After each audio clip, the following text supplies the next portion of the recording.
The roots were white as bone and wormed from the cavern walls in skeins that gleamed with damp. They were veins and arthritic fingers both, clutching at the air, grasping at the sleeping things in stone, threading themselves through old skulls that may have been rocks and may have been men. Cold lived there, a patient creature that moved from surface to surface and breathed out of cracks invisible until the breath made them known. The smell was of sap and old water, and the secret sweetness of rot that never quite becomes decay. In that place, night was an herb steeped too long, dark and bitter, and clinging to the tongue. He did not want it inside him. "You will fly," the old man had promised. The nest of roots around him like a chair grown from earth and years. White hair lay thin as cobwebs across a skull too large for its skin, and one blind eye gleamed with a milk the color of morning frost. "You will be eyes where there are none, and memory where men have forgotten themselves.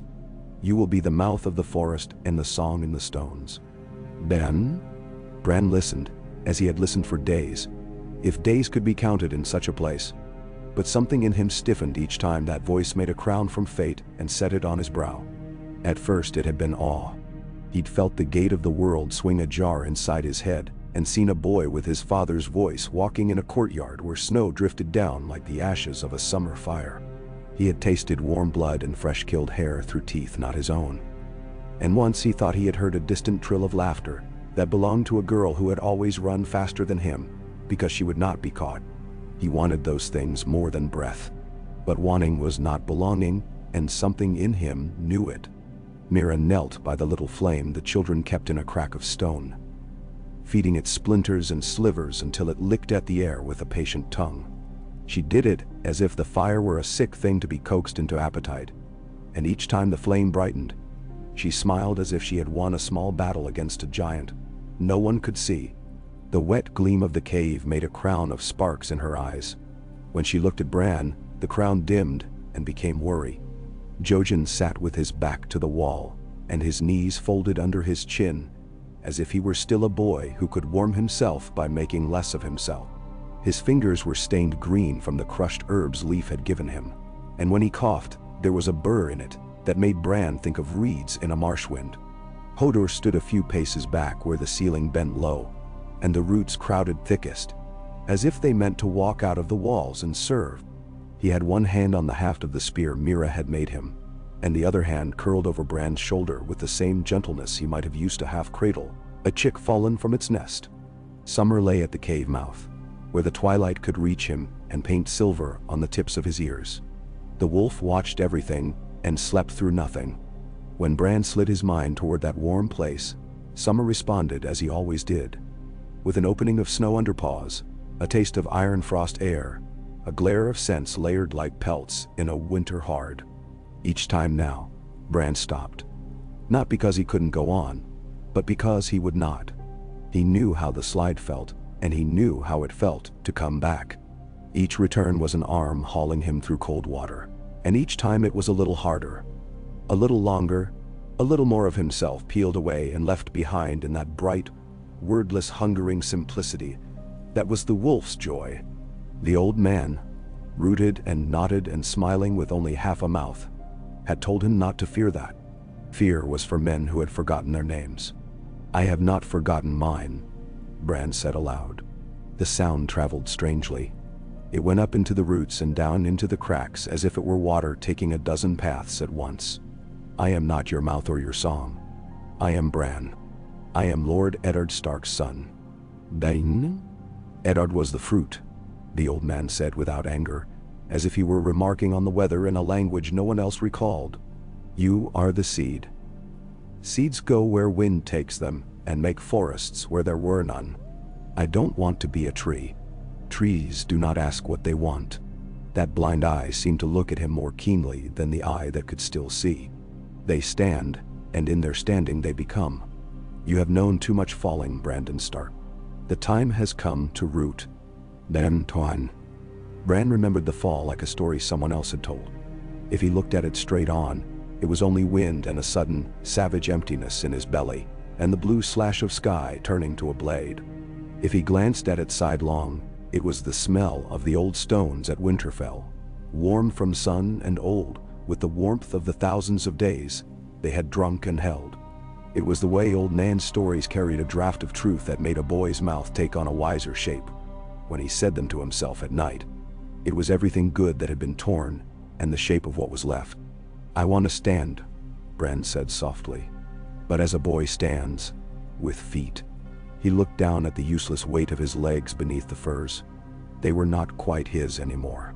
He could pinch them and feel something like memory whispering back. He could see the pale smudges that had once been muscles and now were echoes. Not like that. Mira's hand found his shoulder where Hodor's hand had just been. She had small hands, and they were strong. "You don't have to decide tonight," she said. "We have time." The old man smiled with the side of his mouth that remembered how. "We have none. Time is a garment men think they can wear as they please, but it frays in the same place no matter how you mend it. The knife is in it already. I see the blade. I see the hand wielding it. And the frost blooming where the edge has passed." Jojen's eyes were steady and far. "I saw him in green dreams, Mira," he murmured. So quietly the roots had to lean down to hear. "I saw him sitting where the wolves go to die. I saw white bark behind him. I saw ravens in his hair. He had 1,000 shadows." Nenda wanted her. Bran wanted to be grateful for those things. He wanted them to be gifts. He wanted to say yes. He had said yes to walls and wind, and to a life that had not chosen him, more times than he could count. But something coiled inside him each time Jojen spoke of what must be. It was not rebellion so much as a small, bright ember of refusal that had learned to keep its warmth secret. "No," Bran said. And he heard how the word rang in the cave of the three-eyed man. It made a chime of the cold that sang once, and then not again, because that is what true words do. The old man did not rage. He nodded as one nods at a winter the birds foretold. "Then you choose your road." Leaf stood near the flame. When she moved, she did it like wind through grass, without breaking anything. "The road south is not the road you came," she said. "The dead are thick in the north. They have been gathering for the music that does not stop. But the snow opened a white stream 2 days ago, and if you follow where there is no water yet, it will take you along the flank of an old hill, shaped like a sleeping bear. Beyond that is a stone whose top is split, like a broken tooth. The wind has marked it. The night fort is 3 sleeps from there if you are quick." "Now." "The night fort," Mira repeated. Nerves shook the small smile she made. "I know the stories." "Wirewood knows you," Leaf said. And in her mouth the words were neither comfort nor threat. "It will open, if you are true." "I am true." Bran looked at the old man and the roots. "I will not be yours." "I am no one's," the old man replied mildly. "And I belong to all. But go. The night wants you one way or another, and if you will not learn inside it, you will learn under it." Nensawen. They gathered what little could be carried. The children laid bundles at their feet with the care of undertakers and midwives both. And there was smoked meat and flint and cloth that had once been the white shirts of men and was now strips for warmth. There was a coil of rope and a shard of obsidian wrapped like a precious tooth, and when Mira's hands closed around it, they steadied. Jojen stood slowly, and when the first cough racked him, he pressed his lips to his sleeve and smiled when he had finished, as if to refuse the obvious was the most honest thing he could do. "Hodor," Hodor said softly, but his voice had a question in it and a sorrow.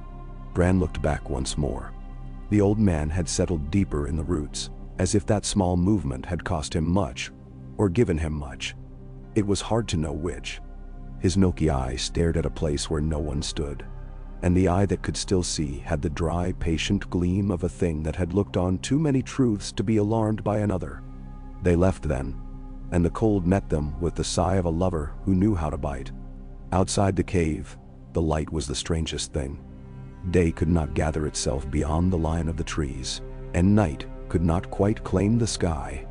The air was blue and silver, and drained of color, until the red berries on the low thorn bushes seemed like wounds. Snow met the eye no matter where you looked, and it lay on every surface with the same insolent ease, erasing edges, softening old cruelties, turning the world into a relic of itself. When Bran shut his eyes, he could still see the blue of it, as if his lids were thin and the day meant to ride through them. Hodor lifted him onto his back the way he always did, with a care that would have embarrassed any man not built like a door. The harness Mira had made, loops of leather softened with rendered fat, held Bran steady without pressing a bruise along his ribs as the old straps had done. Hodor's smell filled his nose for a moment. Leather, wool, smoke, the clean salt of sweat, and something like crushed paper bark. It was home now, that smell. Winterfell had had 1,000 smells, all of which had told him he belonged. This was what the world had given him in exchange, and he received it as if it had been copper laid in his palm. Summer stood and shook the snow from his back. The air brightened at the movement, as if the wolf's hide caught light the way water does. Bran hovered at the edge of Summer's mind and did not cross. He felt the thrum of muscle, the raw mercy of breath, the precise hunger. He said a name to himself, once and then again. Bran, Bran, Bran, Bran. He said another. Stark. He said a third word the way a man says a prayer he has half unlearned. Home. Mira took the lead. Her spear rode light in her hand, and the coils of her hair had frozen where wet ends escaped. She did not brush them back. She did not complain. Each time the wind rose, she leaned into it like a small tree that knew how to give. Jojen's steps were very quiet. Sometimes Bran turned his head to look at him and he would not be there. And then there he would be, as if the swamp had taught him not only how to hide, but how to be absence. The cough came now and then, and when it did, he rode it with his eyes closed, as if it were a wave meant to be taken to shore. Leif's directions were the kind you only believed once you had followed them. The stream was a band of white that did not move until you listened to it. And then you realized the sound you thought was wind had a lower note in it, slow and patient and old. The hill shaped like a sleeping bear was only a roundness under snow, until Mira set her hand to it and felt the lay of stone beneath, the way a body remembers its own bones. The broken tooth of rock had a tongue of rime down one side. A raven sat on it and watched them pass with the flat indifference of a creature that had seen men kill and had not thought it remarkable. They walked. Walking became the world. Time was the number of steps between coughs. It was the distance between Summer's returns.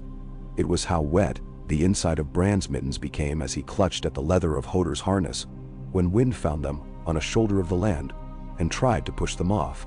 The first night fell like a lid on a pot. They found shelter in the rings of a dead giant's ribs, the bones black with old wet and half buried in the snow. The shape of it made a wind break. Mira stacked snow where the wind still licked through until the air sang differently. Hodor set Bran down and stamped a little circle in which the fire would not go hungry. Jojen gathered the dry pieces of the small, tough growths that hid at the foot of stones, and Leif's flint and Mira's patience made a flame that at first wanted nothing and then wanted everything. When it was born, they fed it until it learned, and then it sat up and paid attention to them. Bran ate the meat the children had given them. It was tough and salted without kindness. He did not complain. Old Nan had said food tasted better when it came after a fear you had not expected to outlive. The meat tasted like that. He chewed until his jaw ached and felt the warmth move down into him, the way a tide moves.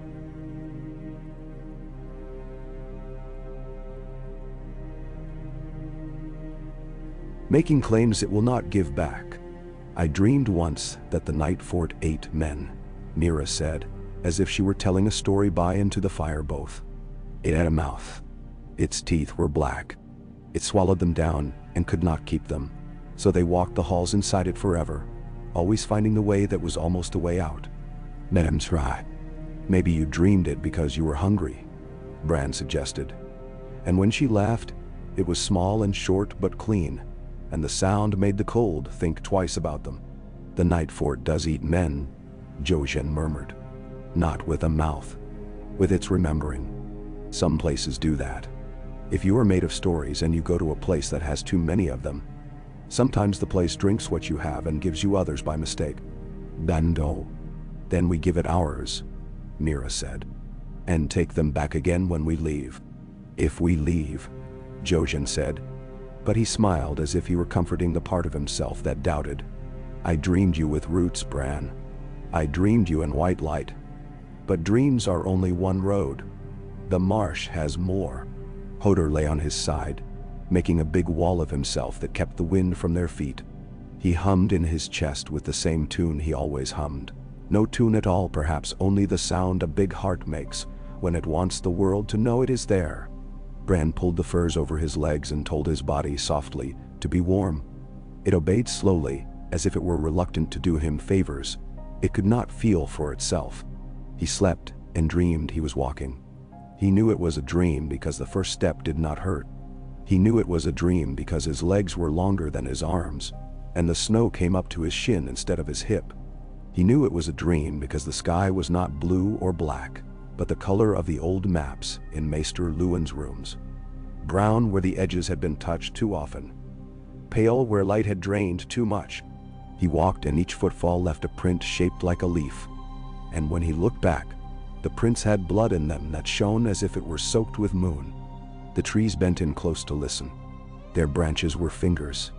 Their leaves were ears. The wind spoke in hard words. Fly. Oot. Dot. What. See. Be. It. They were not questions. He put his hands over his ears, like a child warding off an unkind song, and said his name again in his head. The sound of it was a rope he climbed until he woke with his cheek pressed against fur and Hodor's chest humming in his ear. Morning, if it was morning, brought them a sky the color of pewter. The light was dull and mean and made every surface a bruise. Mira packed the fire into a leather pouch with a coal inside a knot of moss, so that the fire would live as they walked and not have to be born again in a cold place that resented the act. Jojen coughed and spat and apologized to the snow as if he had dirtied it, and summer slipped ahead, a gray thought moving among white thoughts, hunting a thing he had not yet decided to kill. They saw the first of the dead by the split-tooth stone. He was a man who had been a man a long time ago, and something else now. The edges of him gone from man to memory, to will that refused to lie down. He was kneeling with his head cocked as if he had been listening for a bird that never flew. Ice had made a skin on his eyes. He wore no gloves, and his hands had the blue of things drowned and left in shade. The wind made him move, as wind makes a puppet dance, with small jerks that are all wrong and all familiar. Keep wide, Mira said. The word small in the big air. Wide. They went wide. Summer came back at a trot that said he could go 30 times as far and not be winded. He sneezed. Snow made a small crown on his nose. He showed Bran things as he always did. The hot track of a hare, the scrapings of a horn on pine where a great elk had laid claim to a right of way, the place where a raven had landed, walked, taken flight. Bran took them and did not enter, and the restraint felt like a bruise he pressed, because it told him a thing he needed to know still hurt. They made a second camp in the lee of a long, low stone the color of iron. The wind beat its drum on the other side of the rock, and they listened to its tantrum and did not pity it. Mira cooked a thin soup by letting snow melt over jerky and a handful of the roots Leaf had taken from the cracks in the cave. It tasted of bitterness and bones. Bran drank it and pretended it was something old Nan had made in a big pot that always had rabbits in it, because rabbits hid where she put her pots. When we cross under, Jojen said that evening when the light had thinned until even Summer's eyes seemed to have trouble catching it, we will not be the same. None of us are the same, Mira said briskly. Not from one sleep to the next. That is what the world does. It takes your time and trades it for change. Bam? It will take more than time, Jojen murmured. It will take the name of things and put others in their place, and when you say the old names, they will taste strange. I have tasted strange names all my life, Mira said. And she smiled at Bran with her chapped lips cracking at the corners. Marsh names, wolf names, crow names. Stark names are best for winter. Bran wanted to believe it was that simple. He wanted to believe a name could mount guard at a door and let only the ones you wanted pass. But when sleep came that night, The door had a face, and the face was white wood, and the eyes were red sap, and the mouth was a thing that moved without moving. He stood at the lip of a black well, and listened to the water say what it remembered of stones. If he leaned, a rope would meet his hands, but his hands would belong to someone who was not a boy. He kept them at his sides and let the well be a well. The third day brought clear cold that cut. It made diamonds of the snow until the world glittered with a folly that mocked hunger and need. Their breath made ghosts that went ahead of them as if to scout, and then returned, disappointed by the sameness of things. Summer's fur crackled where frost had set fine teeth in it, and Hodor's beard wore white pins. Bran's fingers learned the shape of their own ache and held it like a rock they could not afford to drop. They reached the stone with its split top, and there the wind told them what lay beyond by the way it changed. It lost a note of cruelty and gained a note of caution. There was something large ahead, a wall of the earth itself, or a wall men had made and forgotten. Mira shaded her eyes with her hand and stood very still, and when the wind said yes with a small shift of pressure, she lowered her hand and did not smile. "Another sleep," she said. "If we keep the pace. If we do not meet what waits." "What waits?" Jojen echoed. He had not coughed for the last mile. The quiet looked odd on him, as if he had left a habit by the wayside, and knew he might have to walk back for it. He put his palm to the stone and left it there. When he took it away, a pale print remained for a heartbeat. The marsh is slow, but it is kind. The north is quick, and it is not. Sometimes I envy it the honesty of its cruelty. Down. Mira slashed him a look. "Do not envy anything that wishes us dead." "It does not wish," Jojen said gently. "It is. Men wish. The rest of the world only is." When dusk fell that day, it brought a smell Bran knew and did not expect. Old smoke and boiled leather. Blood turned sweet by time. The ghost of men who had frightened themselves with their own courage. The wind carried it and tried to pretend it had not. Summer's head came up and his ears went forward, and the back of Bran's neck prickled with ancestral memory. Hodor stopped. Mira held up a hand without looking back, and every moving thing obeyed. The night fort had a shape that men would understand even if they had never seen a castle. It was a collection of heights made meaningful by their relation to walls, and even as ruin it had the arrogance of purpose. A tower leaned like a drunk who had decided his next step would be his bed. A gatehouse grinned at them with missing teeth. Snow made every edge soft, but it could not soften the feeling that they had come to a place that had learned to watch without eyes. The wall reared behind it, a cliff of old cold with its own weather. The sky dragging its cloak on that high white lip and tearing pieces from it. Everything else in the world was small. "The well," Bran said before he knew he was going to. The word fell out of him as if a hand inside had tipped the bowl of his mouth. Mira nodded. Once. Together. They made a slow circuit of the courtyard. Not because they had time, but because they did not. It is the way of cautious creatures to take the time they do not have as if they did. The snow here was deeper. Their legs disappeared up to the knee, up to the hip, and the work of the walking warmed them at last, sweat making little rivers that froze, and then thawed again, breaking their own banks. A crow's wing left a sweep on the drift between two broken arches. Winter had written its long letter and left it to be read or not by any who came. They found the well by finding the place that avoided them. Snow had filled everything and made all the lines honest. But there the ground sloped away in a way the eye did not forgive, and wind had polished the edge. Hodor's breath gusted, and the sound went down and came back wrong, the way words sound when you speak them into stone. They ring with a truth you did not intend to put in them. Mira tied 3 ropes together and anchored them around a snapped pillar. Hodor tested the knot and nodded and said, "Hodor," in a voice that had other words trapped in it for a moment. Birds in a net, beating. Bran looked at him and thought of doors and hands, and a boy whose name had become a task. He shook his head once, as if to forbid a fate the world had not inflicted yet, and never would if he could help it. The thought went through him like a promise sharpened on itself. "I'll go first," Mira said. "Jojen, you watch for what watches." Hodor. "Hodor, go," Hodor said very softly. And the shock was not that he said the words, but that he used them intentionally, like tools. He made a cradle of the rope around his chest and shoulders, and tested it again, and nodded at Mira as if he stood in some lord's hall and had been given a task that did not fit in his hands, but would be done. Mira swallowed and looked at Bran. "Your call." Bran listened. Once, he would have asked what the old man in the roots would say, would have tried to taste the smoke of that voice on the air and make it tell him where to put his feet. Now he did not. He thought of his father. He thought of Robb's laughter and Arya's scowl and Sansa's song and little Rickon's stubbornness, the way his mouth had made the same line whenever he said no and meant yes under it. He thought of the way Maester Luwin had combined kindness with a kind of strictness that was its own mercy, because it made the world make sense when nothing else would. "Hodor goes first," he said. "Mira after. I will come down with Hodor. Jojen above. If anything comes from outside, you have the high ground.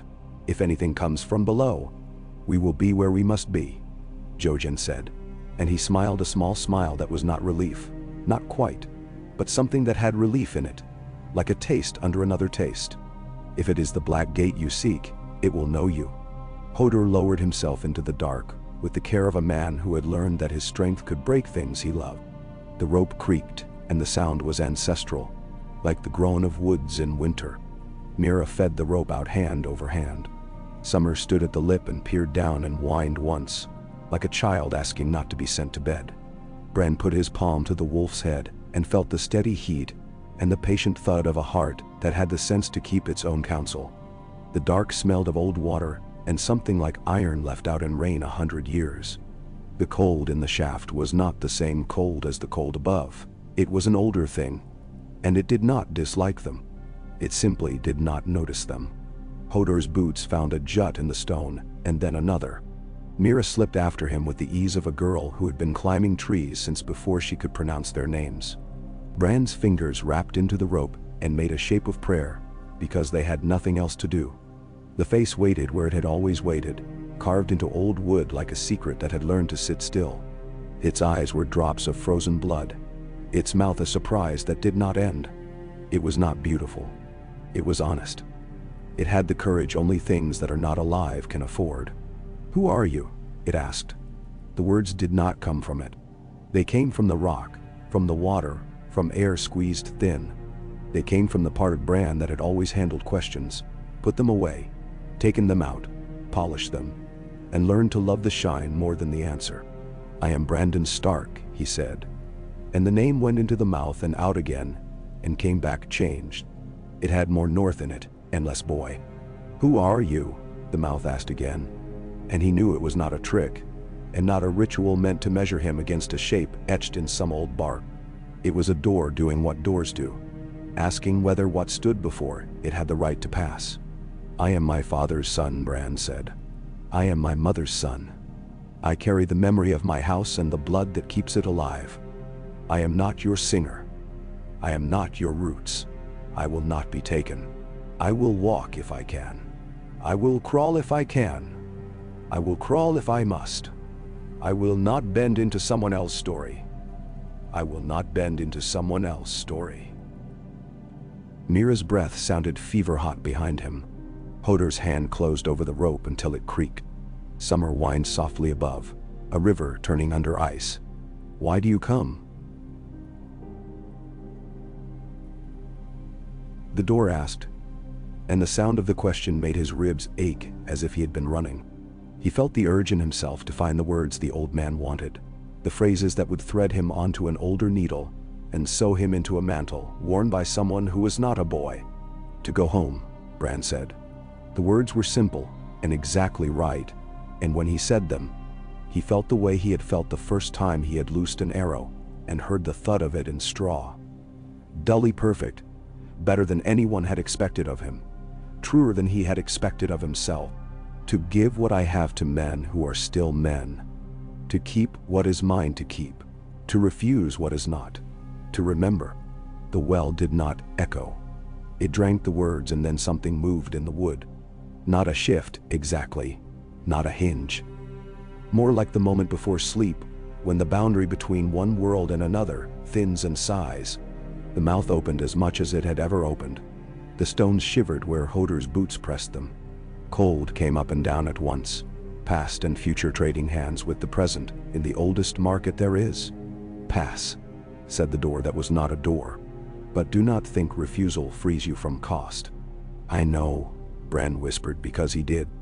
He had known it since he had said no to the old man in the roots, and felt something in the world take note, as if a hawk circling high had seen a stoat move and angled its wing into decision.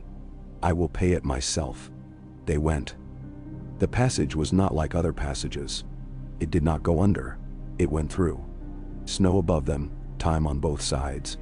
The blackness was a thing you could step into and not drown if you remembered the shape of your own breath. Hodor made a low sound that could have been fear or prayer or both. And Mira's hand found Bran's sleeve and held it as if it were the only thing she had brought from another life. Jojen's breath stayed above them, and then was behind them, and then was with them, and Bran did not ask how. He did not look back until looking back meant nothing. They came out in another darkness that was thinner by a hair. The air here had a different bite. It was the same cold, but it had been taught manners by stone cut into obedience and men who had made music with chisels and sweat. When they climbed and climbed, and the blackness became a grayness, and the grayness became a grim light, the world met them with a sigh that could have been surprise or relief. They stood in a hall that had once been a kitchen, if kitchens are things that remember. There were hooks that had held meat and now held nothing. There was a flagstone floor buckled by frost that had made its case and prevailed. There was a hearth where someone had burned something old enough that even the smell had lost its temper. The night fort breathed around them, awake in the way a place wakes when the past takes a deep breath and sits up. Mira looked at Bran and Bran looked at Mira, and then they looked at Hodor, and Hodor made the same small nod he always made when asked to carry something too heavy for anyone else. Jojen put his palm to the stone as if he were greeting a thing he had known in dreams, and asked it very politely not to take anything from him. He could not afford to lose. They did not rest. Rest has its own smell, and it draws the wrong things. They moved through the old castle in the gray light. Ghosts among ghosts, and the stairs that had forgotten footsteps remembered, and were startled by the kindness in Hodor's tread. The gatehouse teeth bit a sky that had scraped itself raw against the wall. When they came into the little court before the gate, the wind took them in its arms like enemies and embraced them too hard. South lay beyond that maw. South lay in every story Bran had told himself to keep the old life from becoming a picture on the wall of a dream. He saw Winterfell made of smoke, and remembered the way the stones had kept sun the way a dog keeps loyalty. He saw a girl in a dirty dress with her hair tangled and her face set. He saw another girl who had polished her grief like a weapon until it gleamed too brightly for any man to see it without being made uneasy. He saw a boy who had been a lord and a wolf and a banner that had not finished unfurling. He saw a man at a black wall who wore his oath like a shirt that did not fit and had not stopped wearing it. He pressed his hand to Hodor's shoulder and felt flesh and bone answer. He pressed his other hand to the fur at Summer's nape and felt an answering thrum. He pressed the words he would live by to the inside of his teeth. Hodor stepped forward. The night fort did not protest. It watched, and in its watching there was a weight to the air, a suggestion that the past had turned to look, and the future had looked back. The gate's mouth did not close. The wind did not grow kinder. The world did not smooth itself out in gratitude, because a boy had chosen to refuse what men older than mountains might have called a gift. But the sound of the first footfall beyond, the way it rang, the way it made the air carry it and set it down as if it were something you were meant to keep, was enough. They did not hurry. Men who run in winter break themselves on the edges of their own fear. They walked with the care one uses with thin ice and wounded pride. Mira's hair clacked where the ice in it had set and would not soften. Jojen's cough did not come. He swallowed and looked out at the pale line where the world separated itself into before and after, and his mouth made that small shape again, as if he had decided to forgive the world its temper, at least for the space of a breath. When they were far enough that the night fort no longer leaned over them like a story that means to be told, when the wall was a white cliff that let its shadow fall elsewhere, They stopped. Not because they were safe. There is no such thing, not outside the same lie told often enough. They stopped because there are moments when you must tell the world you see it, and stopping is a way to do that. Bran listened to the south. It had a different silence. There were more small noises stitched into it, as if men in their making were a kind of buzz a very large ear could choose to ignore and could not quite. He smelled pine and smoke both. He smelled a cold that had been touched by men in furs and iron and fear. He smelled, very faintly, the memory of wet dogs and pots simmering and leather warmed near a fire in some place that had had more laughter than it had a right to, given the word. Home, he said, and the word did not lie. It did not speak all the truth either, but truth was a coat one puts on a layer at a time in such weather. He would wear it. He would learn where it chafed. He would learn how to bear that. Mira nodded. Now we choose where to put our feet. Hodor said, Hodor. And the word was felt more than heard. A hum through muscle and bone that told Bran again and again that there were things in the world that would carry you if you gave them both your weight and your tenderness. Jojen's eyes were on the horizon. Something in that emptiness spoke to him, and he listened. He had always listened better than other people. That was his gift and his price. Summer lifted his head and showed Bran the map that had no ink, scents, movements, the small territories staked by larger promises.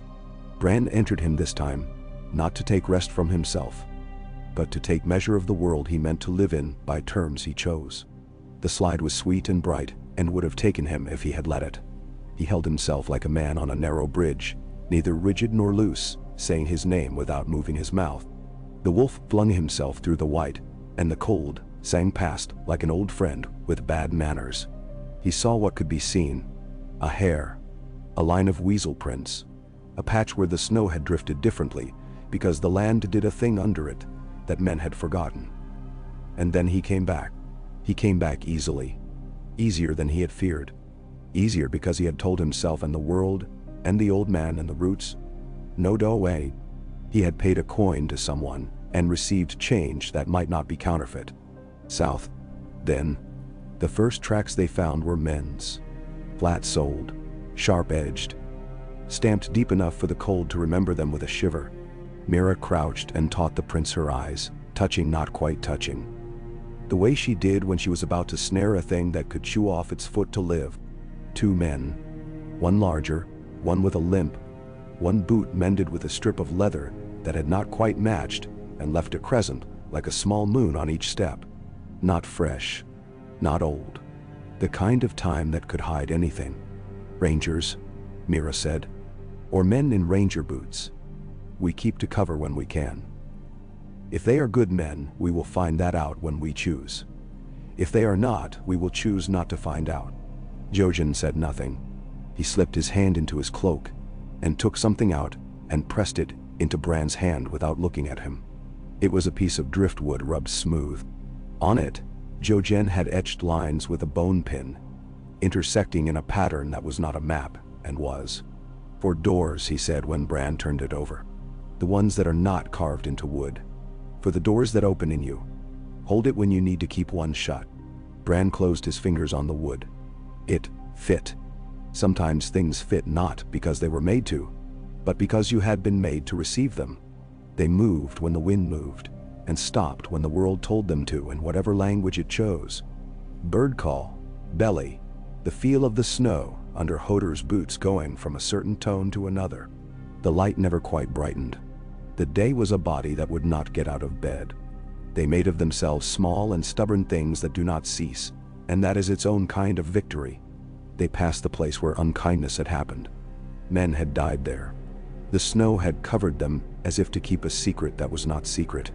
Blood had made roses in the drift, and been blanched into pale ghosts of itself. A mitten lay 10 paces off. The fingers curled as if they remembered a hand. Mira did not pick it up. Some things want to be taken and have a bite in them. South, Bran said again, though no one had asked and the world had not spoken. He wanted to feel himself decide. He wanted the shape of the word in his mouth to make a small fire he could return to. They angled toward the line of low pines that had kept their needles, and their dignity. Among them the wind made sibilants, an alphabet of scorn. Summer slid between trunks like a word whispered into an ear that wanted to hear it. When they came to the first of the old stones that marked a hunter's path, half buried and not angry about it, they stepped over it with the solemnity men give to small altars. The night came and hid its face. Snow began to fall the way secrets do, quietly, and with a steadiness that tells you they will bury more than you thought you had to hide. They made a camp in a fold of ground where a fallen tree had rotten into a soft backbone, and Mira set their little fire in the spine and made it seem like the ghost of the tree had come back as warmth. Hodor slept sitting up with his chin on his chest. Jojen watched the falling snow as if it were a text only the marsh can read. Bran could not sleep. The refusal he had made sat in him with weight. It was not regret. It was a stone used to anchor a net, pulling one way while the current pulled another. He closed his eyes and heard again the old man in the roots, saying, "You will fly." And he answered it, not aloud, not with words, but with the calm he had found at the well and the door. He lifted the driftwood Jojen had given him and pressed it to his sternum, and felt his heart move against it, as if to say, "I know you are there. I will make room." He slept. The dream did not wait for him. It had set itself up in the place in him that dreams use when they mean to do work, and not only make pictures. He stood in the Godswood at Winterfell. The pond had a skin of ice with black water blinking beneath like a slow eye. The red leaves of the weirwood lay on the snow, as if a child had sprawled there and cut themselves, and not minded. The heart tree's face was older there than in the well.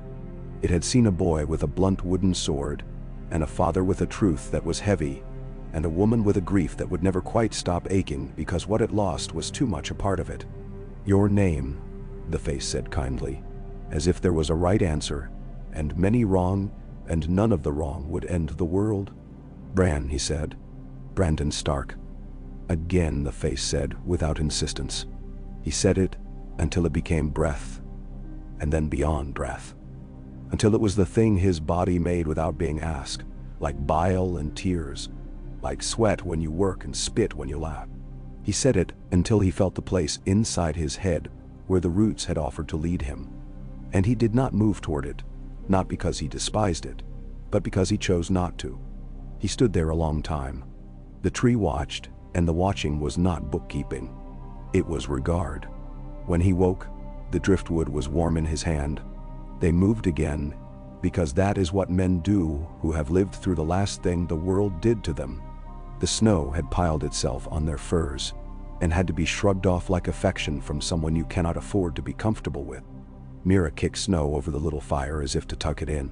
Hodor lifted Bran onto his back, and for a moment, Bran felt the shape of his limbs the way he had in the dream, an echo that caught in the muscles of his thighs and calves and made them ache, as if they had done a thing they had not. It hurt. He welcomed it. At midday, a word that meant little here, but that men use because they need to cut the day into pieces. They saw smoke. It rose in a thin column that tried to be straight and failed because the wind had opinions. Mira raised her spear and Summer stopped so quickly that snow plowed up under his chest and powdered his muzzle. They crouched behind a drift that had, by mercy, the shape of a wall. Voices came then, not far. Two men. The words were the kind that are not words when the wind handles them, but the tone was the tone of men who think they are alone and are saying how tired they are, in a way that says they are afraid. Bran breathed slowly so as not to make a little plume of telling in the air over the drift slip. Hodor's big hands were steady. Jojen's eyes were at half-mast, as they always were when he was listening to something not present. "If we go back without seeing, he'll..." The wind did a thing with the sentence and brought them the last word only. And it was a name spoken like a bitter medicine. "Thorn. Thorn can gnaw his own bones," said the other voice, weary and mean in the way hunger makes men. "It's cold. If wildlings moved this way, they died like good little wildlings, and the snow has them." The boy. The word had the weight of a rumor that wants to be a truth, because it would make a better story. They say a boy went north. A cripple, with a giant for a nurse. And, men say anything, the mean one replied. But his voice had made a shape around the idea of a boy, and that shape was ugly and appetitive, like the way men looked at a loaf left on a table when no one was watching. If he went north, he is dead. Bran felt the old reflex rise in him, the one that had to do with hiding and breathing in a way that did not show. The one that had learned to listen to men who wanted what you had because they could not have what they wanted. He put a hand on Summer's back and sent the shape of his steadiness. Summer sent back a snarl he kept behind his teeth like a knife you do not draw, because you will not waste the one clean cut it has in it. Mira's eyes went to Bran and asked and promised in the same look. Bran thought of the old man and his roots, and the way 1,000 voices had wanted his mouth. He thought of the door in the wood, and the way it had said pass, but do not think refusal frees you from cost. He thought of what cost meant here. A choice perhaps to slip into a warm mind and make a cold thing of 2 cold men. To let the wolf do what wolves do and call it justice because it kept him alive. He could do that. He could do it without guilt. He could call it a tax the world took from cruelty. He could tell himself a dozen names for it that had honor sewn into their hems. He did not. He watched. He waited. He kept his men in that place between drift and ruin, where sight is small and patience is large. The voices moved away, not far, set to circle. He touched the driftwood in his pocket, and the feel of the etched lines on his skin brought him the godswood, and the face and the door and the long climb that was not a climb. Mira's mouth tightened when she realized his decision. It was not disagreement. It was the way a girl makes her jaw when she knows a choice will cost and is ready to pay it. Jojen nodded to himself, once, as if a ghost had told him a story he had expected, and the telling had not made it less sad. Hodor hummed, a little louder, like a man singing to a child in a dark room. The Rangers, if that is what they were, and the smell of old leather and the shape of their steps said they were, circled and went. The smoke thinned. The cold settled back into itself with the relief of a beast that no longer needs to pretend to be anything else. They waited long enough to be safe, and then a little longer, because men who are not fools do that, and then they moved. South. Det. South. Dash. South. Det. The word had a heartbeat in it now. The forest changed as they walked. Trees stood a little closer together, as if to share gossip. The wind lost none of its edge but seemed to have less territory to patrol, and that made it meaner. The sign underfoot told a softer story. Vole, fox. Something larger that had gone one way and come back because the going had not been good. When they crossed a creek not frozen hard all the way. Summer bent his head and took water that smoked in the air as he breathed it back out.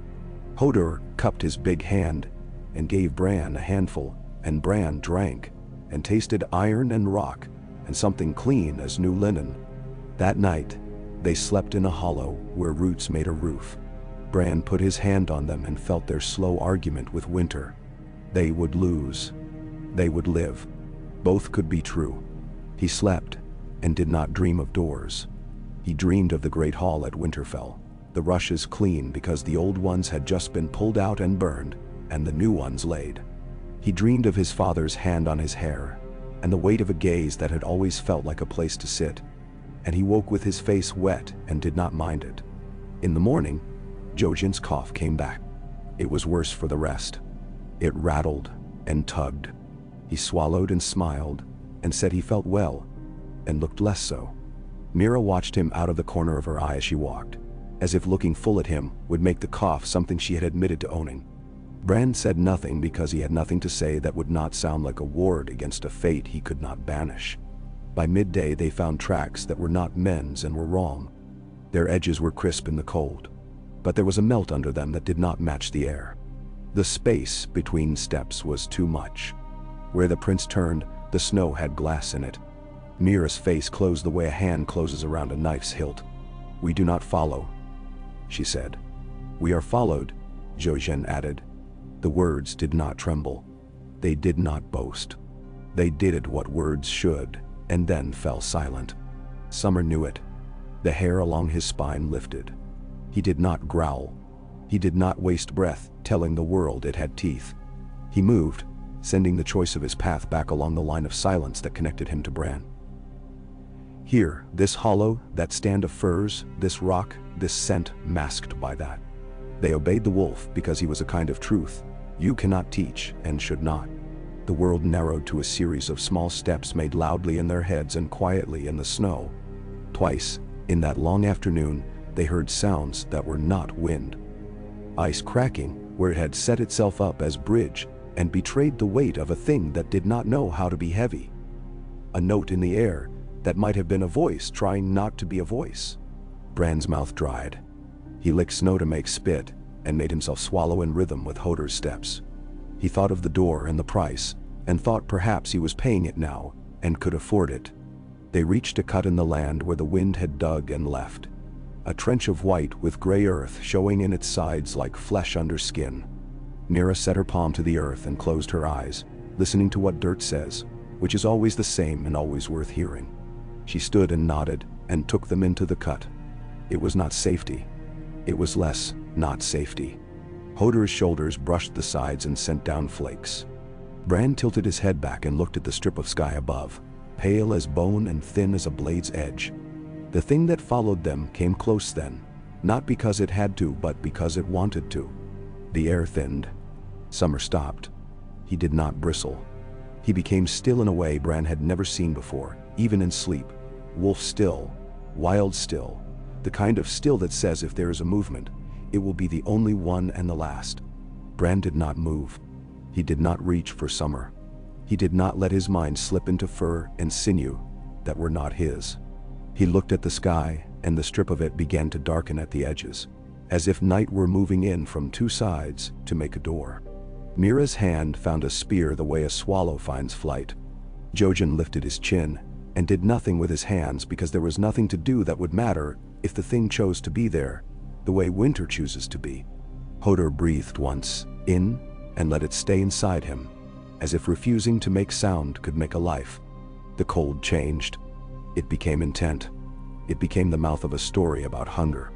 Bran felt the pressure of it on his eyes, a chill so complete it had a texture. He said his name. He said another. He said the names of his family. He said Winterfell. He said home. He said no. The no was not to the thing. It was to the part of himself that wanted to flee into summer and live there until the danger passed, and perhaps longer. It was to the path in his head that would lead him to the old man's roots and make the cold a lesson, and him a pupil. It was to surrender. He held still and did not. And for a moment, a breath bracketed by other breaths, the air hesitated, as if a beast had lifted its head and scented something it had no word for and did not trust. Then the pressure lifted, not because they had conquered it, not because it had chosen mercy. The world is old and does not choose mercy, because something else called the attention away, because the beast in the dark found easier meat, because the strip of sky above them had decided to be evening instead of blade. It moved, and in its going the snow ceiling above them cracked once, a sound like a rib breaking. Bran did not know he had been crying until he tasted salt and laughed because salt is made at the sea, and he had never loved it more. They moved then, quickly, as much as the trench would allow. Summer sprang ahead and then came back, a flicker in the corner of the eye that reassures as well as alarms. When they climbed out of the cut, their legs were lead, and their breaths were knives, and their hands were the gnarled hands of old men who have done too much work. The world stretched itself wide again and pretended to be empty. They did not believe it. Night came, and they did not stop. Stopping was an invitation. They walked until Hodor's steps became uneven, and Mira's breath made a sound he had only heard once before from her, after a fight when a man's spear had kissed her shoulder bone, and she had refused to be put down until she had bandaged herself, and then fallen asleep with the same stubbornness she did everything. Jojen stumbled. That was the measure. They stopped. The fire would not live. It guttered in the cold as if a finger pressed on it. Mira sheltered it with her body and the breath of her mouth, and a tenderness she did not show to men. It brightened, grudging, and held. Bran lay on the firs and watched the sky between the black shoulders of the trees. A green ribbon moved there. It was faint and wide, and made a sound no ear could hear. For a moment he felt what the old man had promised. A flight that was not body and not surrender, but something in between that did not ask him to be anything but what he was and more. He closed his eyes and refused it gently. When morning came, it brought a sky drained of light and a wind that had found a new way to fit its fingers into the seams of their clothes. They ate, and eating felt like an argument they had to make politely again and again to a stubborn lord. They packed and moving felt like confession and penance. South dat. South dat. The word beat with them. They made it to the tree line that day where the land went from white to dark, not because snow ended, which it did not, but because the pines stood so close that they shifted the color of things. Their trunks were columns of old soot. Resin made its claim in the air, and for the first time in too many days, Bran smelled a thing that made his head remember summer without wanting to cry. The wind could not quite get its shoulders through here, and it complained in a dozen small ways, each more satisfying than the last. Men had passed this way each year for 100 years, Bran thought. Not here, perhaps. Not on this exact spear of land. But near enough that the trees carried the hum of them. Woodcutters, hunters, deserters, men with names and men who had lost them. Boys who meant to become men and had found they could only become what the world allowed but tried again anyway. He felt something ease in him, not because danger was less, but because the world spoke more of men now, and less of the old things that do not need you to love them to exist. Summer halted at the edge of a small clearing. His head was held high. His body made a question. Mira's palm went down like a piece of iron settling in its place.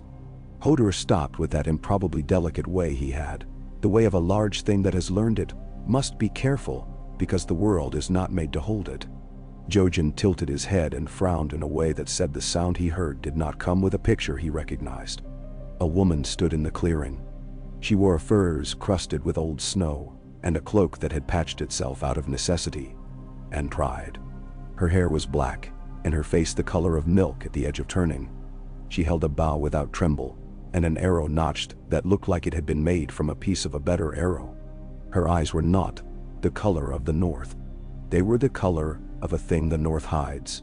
When she looked at them, the looking had meaning. "You go the wrong way,"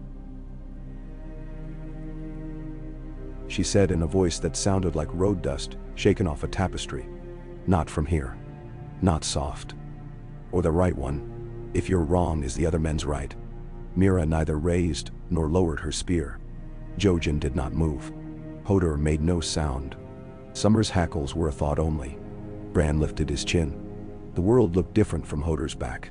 He was taller in this way than he had been since he had fallen, and something in his chest stretched in relief like a dog by a fire. "We go south," he said. His voice did not crack. "We have come out of the Night Fort. We have no quarrel with you. You have quarrel with everything." The woman answered, not unkindly. She looked at Jojen a heartbeat longer than at the others, as if his quiet were a weight she was measuring. She looked at Hodor as one might look at a mountain and decide to walk around. She looked at Mira and made the small nod one gives a truth you are glad to meet. She looked at Bran last and longest, weighing a boy and not making a face when the scales said too much and not enough. "It is a hard season to be a boy," she said, as if to herself. "Harder to be a man. Hardest to be a story. Come." She did not wait to see if they would. She turned and walked into the trees with the loose, fierce grace of a woman who has forgotten what it is to be watched, and found it did not matter. Mira glanced at Bran, and Bran nodded. And they went, because sometimes the choice is not between risk and safety, but between risks that have names. Her camp was a good camp. It had been chosen with the intelligence of old hunger. A rock backed it. Trees sided it. Snow had been taken up and moved to make a wall that pretended to be drift. The fire pit had been tamped and tamped until any spark in it would have to fight hard to go anywhere but up. There was a pot. There was a skin of water that would not freeze, because someone had told it it must not. There were furs that had belonged to things that had died for better reasons than comfort, and now lay out flat, to keep alive a woman who might give back to the world more than she took. She fed them without asking whether they had earned it. That is one kind of mercy. The soup said bones and onion, and a pride that did not like to admit it had begged for favors from both. Bran ate and tasted a dozen kitchens he had sat in, and one he had only been told about. A little one with a woman who smelled of willow and had his mother's hands, and a laugh he had tried to put away with the other things that hurt to think about. He ate and did not say anything foolish. "I am called Sith," the woman said when the pot had returned to the fire, and the bowls had been licked, and the bones had learned what words like burn mean. "I am not from your north. I am from another, far and mean. I came with a man I'm not with anymore because he found the north colder than he liked, and some norths you cannot leave once you come. He left anyway, down a hole in the world, with white teeth." Now, Mira made the face she made when she saw men who had drunk beyond use. "I am sorry." Sith shrugged, a motion like a bird settling on a branch in wind. He was not made for it. Some men are, some are not. Some are boys and have to choose while they are still boys if they will be men, and that is a depth no one should dive alone. Her eyes were on Bran again. He did not squirm. "I have chosen," he said. "I will not be what the trees want. I will be what I am." "You think those are different?" Scythe said. "Perhaps they are. Perhaps not. Perhaps the trees want what you are, and then more of it. Perhaps you want what the trees are, and do not wish to pay the price. I do not say this to dissuade you. Only men from stories are dissuaded. And you are less story than you think." "I am not a story," Bran said, a little more sharply than he had intended. Then he softened. "I am tired of being one for other people." Sith's mouth twitched. "Good. It is the right kind of tired. It helps you sleep when you cannot." "Then now." Jojen had been silent a long time. Now he said, "Do you go south?" "I go where I can live," Sith said. "South then. The woods are men now. The dead have learned to herd. I prefer to be herded by my own caution." She looked at the etched wood in Bran's hand. "Keep that. There are doors in the world that are men and doors that are wind. That one is a door that is yourself. Use it often. It will train you." "Everything wants to train me," Bran muttered. But the edge on his voice had gone. He was young enough, and had been a lord's son long enough to find obedience sometimes, when he did not mean to. He put the driftwood back in his pocket, as if it were a coin he did not wish to show in a market. They slept in Sith's camp that night. The fire burned low and honest. The wind found other things to bother. The dark had old teeth and did not show them.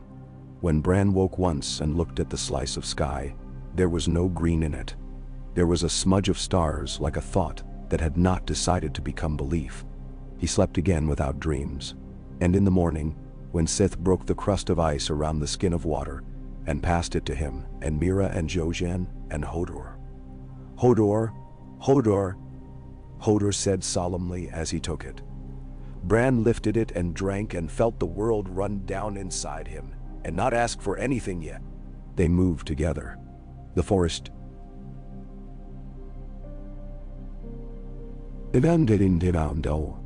Signs of men became clearer, not only old sign but new. Footprints with the arrogance of warmth in them. The snapped twigs of men who have forgotten how to walk without ruining the speech of the land. Sith's eyes said which ones could be met, which must be avoided, and why. Twice she led them on curves that seemed foolish until the wind carried a shout from a place they would have been if they had been foolish. On the second day with Scythe, they came to a ridgeline from which the world took a breath and let them see a long way. Smoke marked a village. The smell of dung had a shape in it that belonged to cows and their consolation. Somewhere, a dog barked in the old language. The wall was a long white line behind them that looked like a man's boast. Bran put his palm on Hodor's shoulder and felt the kindness of it like bread. "Here,"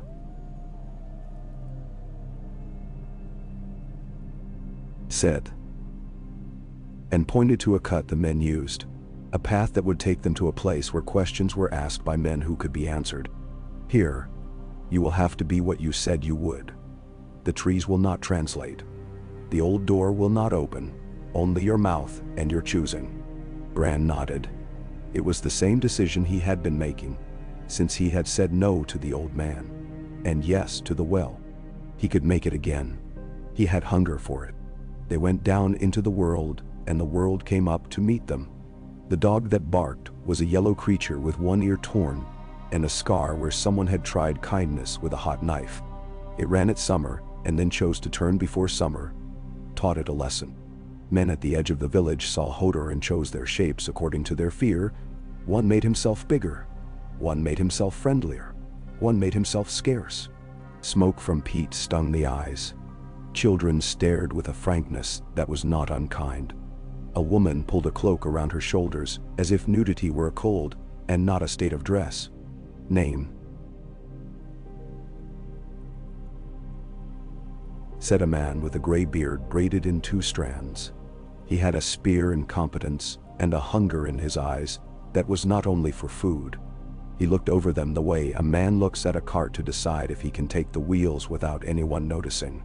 Bran? Bran said. He did not say Stark until he had looked around and tasted the old loyalty here. Thin as broth, but not poisoned. He said it then. Stark. The word made the air change. Names are keys for men the way blood is for doors cut in wood. Heads lifted. One woman swore softly, and the oath had relief in it, and an anger that had not found its mark. Children moved closer because the story had used a name they had been told by men with voices that tried not to shake. The man with the gray beard did not bow. He was not that kind of man. He set his spear down upright in the snow, so that it made a mark that would be miles deep in 1,000 years, because men are like that. And he said, "You were late." Bran did not flinch. "I am here." "Are you?" Greybeard asked. His smile had too much winter in it to be kind and not enough to be cruel. "Come then, Bran Stark. Come in. It is cold." Mira's shoulder brushed his as they walked. Jojen's breath tickered. Hodor's hum was steady. Summer moved at his side, and the people stepped back without noticing they had done it. Sith did not come with them. She stood at the edge of the village with her hands in her cloak and watched long enough to see whether men would be what they were pretending to be. And then she turned and walked back into the trees, because some Norths you cannot leave, and some you choose to keep. The village had only the comforts it could steal from the weather. But when they sat by the biggest fire in the common, and the woman with the torn ear-dog ladled them stew, that was mostly water and cabbage, and every so often a mouthful of grace that had once been pork, Bran ate and thought he had never tasted anything better, because he was eating it among men, and even the smell of dung in the cold air was a kind of blessing, a sign of a world that made it and used and dirtied and cleaned and did it. Greybeard asked few questions that could not be answered with few words. Bran gave him the few he could use. "North," he said when the man asked from where. "Nightfort." When he asked how, and the man's eyes widened and then narrowed, and he believed and said nothing, because some things you do not ask to be told twice. "Lord's son," when the woman with the bowls asked who, because she had a right to know if she should call him boy or not. "Winterfell," Greybeard said when he had poured a little of something brown and fierce into a wooden cup and held it out. "You go there." Bran's throat closed on the word and then opened. "Yes, there are Boltons in the world," Greybeard observed, "and worse things, but no Boltons here." He frowned at the fire as if it were a man he respected and had to chastise. "There are crows on the wall who may wish you dead so they can keep their lies alive. There are men who used to be crows who will trade your name for a warmer pair of boots. There are wolves who do not wear fur. There are wolves who do not wear fur. There are wolves who do not wear kinder than men. There are roads that will not—" Bran put his palm over the driftwood in his pocket and held it against his heart. "I have a key," he said simply. Greybeard looked at him long and then laughed. Not mockery, not mirth, something older. "Good, then use it." That night, when the fire in the common had sunk to a warm mouth and the men had spread out around it like thoughts around a problem, Bran lay among furs that smelled of smoke, and men and dog, and heard Summer sigh in his sleep. Hodor hummed. Mira dreamed with her fist clenched and hit the ground once and did not wake. Jojen coughed and then, after a while, did not. Bran stared up at the rafters and counted the places the smoke knew where to go. He thought of the old man in the roots. He sent him a thought that was not a prayer and not a curse either. A thought like a boy standing in a doorway, not yet a man, refusing to go in because someone says he must, and refusing to leave because he knows that somewhere beyond that threshold there is a thing he needs to take and carry home. He slept without dreams. When morning came, it came with a sky that knew the difference between light and dark, and was choosing light for once. The air had a kind of brittle delight in it, the way a child has when he has been given a job and told it matters. The village woke around them, men clattering pails, women stamping their feet and shooing chickens out of doorways, a boy shouting a line from a song and mangling it and then singing it again better. Bran drank thin ale and ate a crust with a sharp cheese that a goat had given up after a fight. And when he had finished, the man with the gray beard put on his gloves without buttoning them and said, "You will want a sledge." Bran blinked. "We have Hodor." "Then Hodor will want a sledge," the man said. "Don't be proud with other men's backs. I have a boy can make you one that will hold in this snow. You will take wood and rope and give me a story when you come back." "Now, I will give you more than a story," Bran said. And the man held up a hand, amused. "You are a boy," he said. "Your word is strong as iron until it is asked to be steel. Keep your iron. Come back and make it steel. That is all I want." They went out into the day that was doing its best. The boy with the knack had a sharp face and a quicker tongue and hands that had learned how to make what they wanted from trees. He brought them a sledge with runners greased and smooth and a bed woven of skins and old rope, and Hodor touched it with reverence and then lifted it to test it and set it down again with a gentleness that made the boy laugh in delight and fear both. Mira tied knots that would not slip without permission. Jojen watched the line of the trees as if it were a mouth that might open. When they were ready, Greybeard came and stood in front of Bran with the spear in his hand and the day in his beard. He looked at the boy as one man looks at another when he is deciding to treat him as one, and does. "You have refused a thing," he said. "Refusal is a blade. Use it to cut what must be cut and not what must be held together. Be careful where you put it back in its sheath. It has no patience for clumsy hands." Bran nodded. He did not promise. He did not boast. He put his hand on Hodor's arm and another on Summer's ruff, and looked at Mira and Jojen, and the road that was not a road, and the south that was his, and said, "We go." They went. The village fell behind like a word said and completed. The trees made their narrow green-black corridors, and the snow under the sledge sang a small song that men who spend their lives in warm places will never learn. The wind, diminished by the pines, still found them now and then, and pinched their cheeks like an ant they did not love. The day leaned into them. The light, thin and honest, went with them as far as it could. The world did not become kinder. It did not owe them that. But it revealed itself in smaller pieces, pieces men could carry, and they took them and added them to the burden that was already theirs, and found that they could bear it. Bran held fast to the warm piece of etched wood and to the cool handle of refusal he had taken up, and the two together made a thing he knew he would learn to wield. He kept his name on his tongue. He kept the faces of his family on the walls of his mind as paintings he would dust and straighten when the house was his again. He kept a small room in himself for the old man in the roots, not to let him in, but to keep him there where he could be seen and not feared as much as if he were left to wander. Snow fell again gentler, as if it had decided to apologize and did not know how. South lay ahead, patient and unwilling. He would make it willing. He would bring his refusal to his home and turn it into a yes of his own making. He would lay it at the foot of a heart tree in a godswood that had remembered him even when he had not remembered himself. And he would say then, with the right words made steel by the road, "I am Bran. I am Winter's son. I chose." For now, he walked by not walking, on Hodor's broad back, and watched Mira's hair crackle with frost, and Jojen's breath rise like small prayers and Summer's tracks, braid with his shadow on the snow, and every step they took made a new story that belonged to no one else. The trees watched and did not instruct. The wind touched and did not teach. The old songs moved in the bones of the land and did not try to make him sing. They went into the deeper pines and were swallowed by a green that had learned how to hold men without harming them. And the road ahead bent like a bow that means to shoot. The south waited. He did not. K. They followed the line of the cut path until it gave up and became snow with memory only. Hodor leaned into the sledge traces and was not made less by the labor. He became more particular, the strength in him taking on edges as a sculptor gives to stone when he decides what it will be. Mira strode ahead, light-footed, leaving tracks that filled with fine siftings before your eye could fix them. Jojen kept the slope to his right shoulder, or his left according to a law he felt, and could not name, and in this way guided them around places the eye would have liked because they were open and easy, and would have killed them because they were open and easy.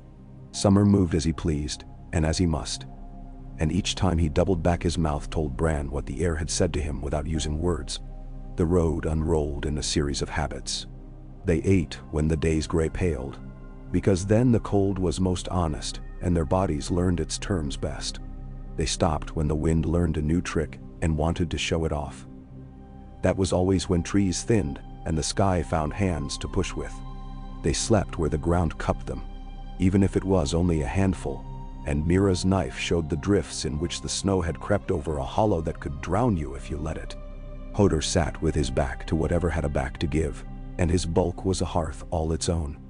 Jojen counted breaths against coughs, and then slept so still that Bran sometimes woke to listen for him, the way a boy listens for a clock he has moved to another room. Each morning Bran woke with the taste of wood in his mouth. The driftwood, pressed to his heart in sleep, had the smell of marsh and the patience of number. He kept his refusals bright there, and his consent too, the lesser consents he made to small remedies. He consented to hunger not being fed at once. He consented to pain lasting longer than it should. He consented to being a boy who must be carried, and did not love it. He consented to his name being a weight he would grow into rather than a cloak that fit now. Each consent was a yes made of his own breath, and it did not take his first no from him. The two sat together like old men who had argued all their lives and found they liked each other better for it. On the fourth day out from Sith's camp, when the trees leaned and spoke of men in the last week, and not in the last year, they found what the wind had saved for them. It was a cart with no horse and no wheels, the bed of it propped at a slant on two round stones, as if some god had meant to set a table and grown bored. The shafts had been gnawed by hunger with flat teeth. Men with knives had gnawed them too. In the bed of the cart lay two barrels hooped with iron, and a drift of black oats, spilled like a funeral. On the ground, stamped where the weight of the cart had made an altar the snow could not quite erase, lay a leather glove with the fingers spread as if blessing. Mira held it up. The leather had been greased and loved. On the back was sewn a scrap of boiled blue cloth, and on the cloth a small white merman stitched clumsily. "White Harbor," Mira whispered. Jojen's cough was soft that morning. He had not yet spent his day's coin in breath. He touched the glove lightly. "The Manderleys feed the north when the north can be fed," he said, as he might recite the way of a river. "They carry what little by sled and sledge. The white knife carries more when it is not shuttered with ice." He looked up at Bran, and there was something in his gaze like the light you see off water when the sky is thin. "If White Harbor sends food north of the Long Lake, Manderley is bold or desperate, or both. Food will go to men who can make promises, or to buy absolution," Mira said, turning the glove over. "They send too because they took too slow once, and would be seen to be swift now." Bran did not need to ask from whom absolution was sought. The memory of a fat lord's son found in a mill and a king in the north, set in the ground, crowned with snow and iron, made a rasp in the throat of every story told around any fire where stark names still had light in them. He closed his fingers on the glove and returned it to the cart bed, as if laying a hand to rest. The oats crackled faintly in the cold. They made a small bend, then down a shallow ravine, where pines leaned in to make a sort of roof. At the bottom lay the mark of wheels. They had cut deep when the day was warmer, and now the grooves were tunnels a child could run a finger down forever. Hodor took the sledge along one rut and the runners sang. The sound went away behind them like a smoke that did not rise. When they climbed out, Summer froze and so did Bran, and the two were the same motion made different. The air changed its shape around a presence that did not scrape, did not clank, did not breathe as men do. Mira did not look back. She had felt it in her feet. Jojen tilted his head like a bird, listening not to one thing but to the pattern of not things. It stood among the black spruces as a column of cold. If it had eyes, they were the absence of color where color had once been. Its hair, if hair is what you call the frosted filaments that trailed from its skull, trembled without wind. It had taken a man's cloak and pinned it with a shard of ice that made a brooch and was instead a nail.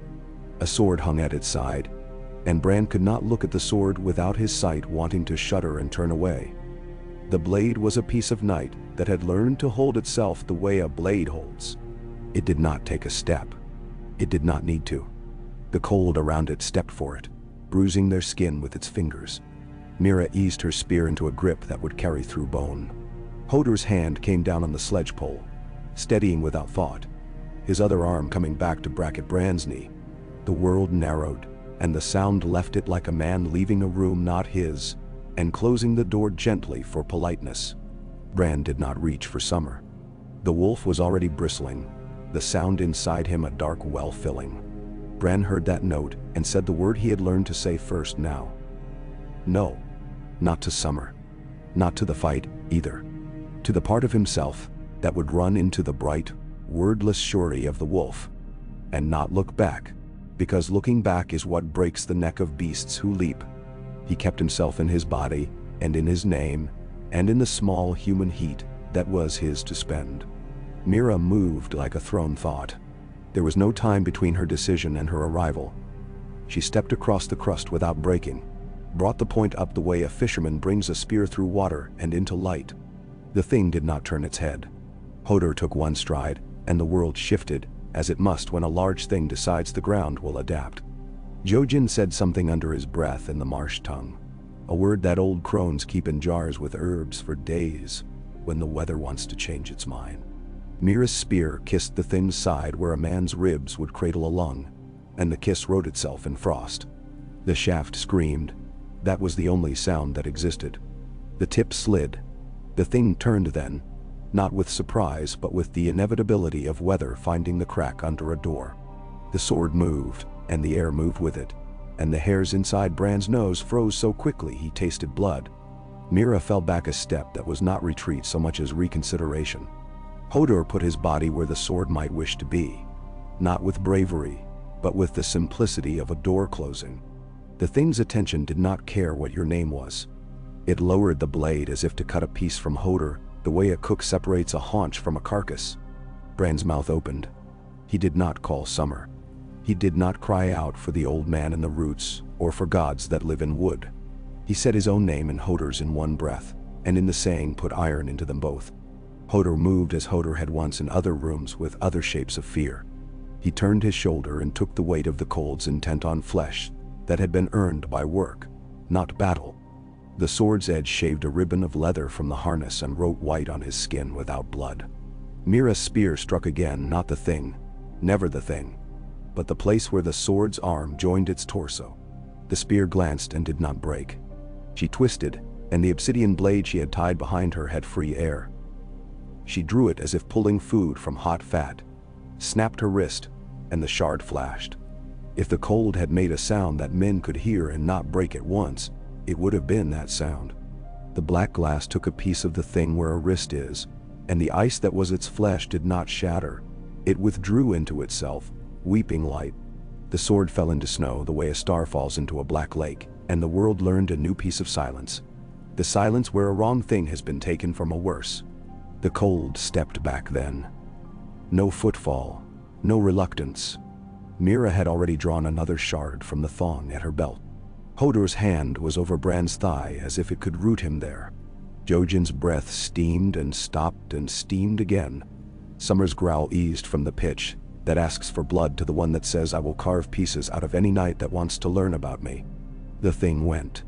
It did not run. It unmade itself as it retreated, unweaving from the air.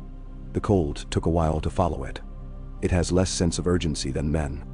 When it had gone, and the trees remembered to sigh, Mira blew out a breath she had been saving. Others, she said softly, and the word was the sound a blade makes when it is slid into a sheath of old leather. South of the wall. Jojen nodded once. It was an old, yes. There are fewer doors between up and down now. Hodor looked down at the ribbon of white on his shoulder. He touched it, and then looked at his fingers as if they might tell him what had been written there. The mark would bruise, but it would not break. Bran reached and put his palm there, and felt the heat return under his skin like a shy beast coaxed from its den. Mira wiped the obsidian on the hem of her cloak and slid it away. We go. They went, and the going had new weight to it. The snow made a different sound underfoot, as if something had happened too near, and the crystals had learned fear. Summer ranged farther for a while, and then came back. Prudence is a kind of courage wolves practice often. Jojen drew a shape in the frost on the sledge runner with one finger, an eye, and a line, and another line through it. The marsh uses signs when words will freeze, he said. And the smile he gave Bran had apology in it that he did not owe. I should have drawn them sooner. The land changed slowly, then swiftly, then slow again. They came into old fields where snow lay smooth, but the ground kept a farmer's tidiness under it. Swells and lines, stones where a man had once built a wall he had not finished because the year had run out of him. Scarecrows made of nothing but 2 sticks stood with their arms flung up in surrender to holidays, not kept anymore. In one corner of a field, a plow had been left to learn winter. Frost had gripped the metal and turned it white in places and green in others. The ox that had pulled it was bones and coarse hair under a drift. Sheep had been here. Bran smelled the oil of their coats still in the old lower air. He did not put his nose into summer's nostrils to take it all. He let the hint sit in him, like the taste of something you have been promised, and will eat later if you behave. It was a new discipline, and he itched under it like a boy in a new shirt. They saw men by mid-afternoon. There were 4, and each was the kind of man the world relieves itself of when it has a fever. Ragged, armed badly with knives that had been good before they had been used to pry shoes off dead men, wrapped in cloaks that had belonged to better men and did not mind belonging now to worse. One had a spoiled pink rag tied around his arm. Bran did not need to see it twice to know what device had once been on it. Mira saw it once, and her mouth went old. Hodor shifted his weight without moving. Jojen's cough came then, as if a bell had been rung inside him, and the men turned. There is a way men look at boys when they mean to be kind. There is a way men look at boys when they mean to be cruel. There is a way men look at boys when they do not see boys at all, but meet with jewelry. These men looked in none of those ways. They looked like dogs that had learned a smell in childhood, and remembered it with their hindbrains. The first one, the one with the pink, tilted his head like a creature trying to understand a better trap. "Traveler," he said, making the word smooth and false. "Cold day." "Tame enough," Mira replied, and she moved the spear just enough that they could see the obsidian wink and the iron behind it. Men who live by petty cruelties learn to recognize the possibility of large ones quickly. The man with the pink rag's eyes shifted without meaning to, from Mira to Hodor to Bran, then to Summer, and then back to Bran like a compass that wanted to settle toward a true north. It did not understand. "That's a big man," said the smallest of them with furtive malice. "And a nice sled." "A sledge," Bran corrected him. And the man blinked and then laughed without choosing to. Greybeard had said, "Use your iron." He used a little of it now. "We are going south. We won't trouble you." He paused. "Unless you trouble us." The smallest made a noise he thought was laughter. The one with the pink rag held up a hand. "To Winterfell," he said, and it was not quite a question. "Big lord in Winterfell now, they say. Big lord with a hard hand. Likes boys that talk pretty." Mira did not change her posture, but the air around her sharpened until it pricked the skin. Hodor's hum went down into his chest and stayed there. Jojen lifted his chin, and there was nothing of child in it. The man with the pink rag was a fool, but not a champion fool. He had enough of a nose for whether to scent what was brewing.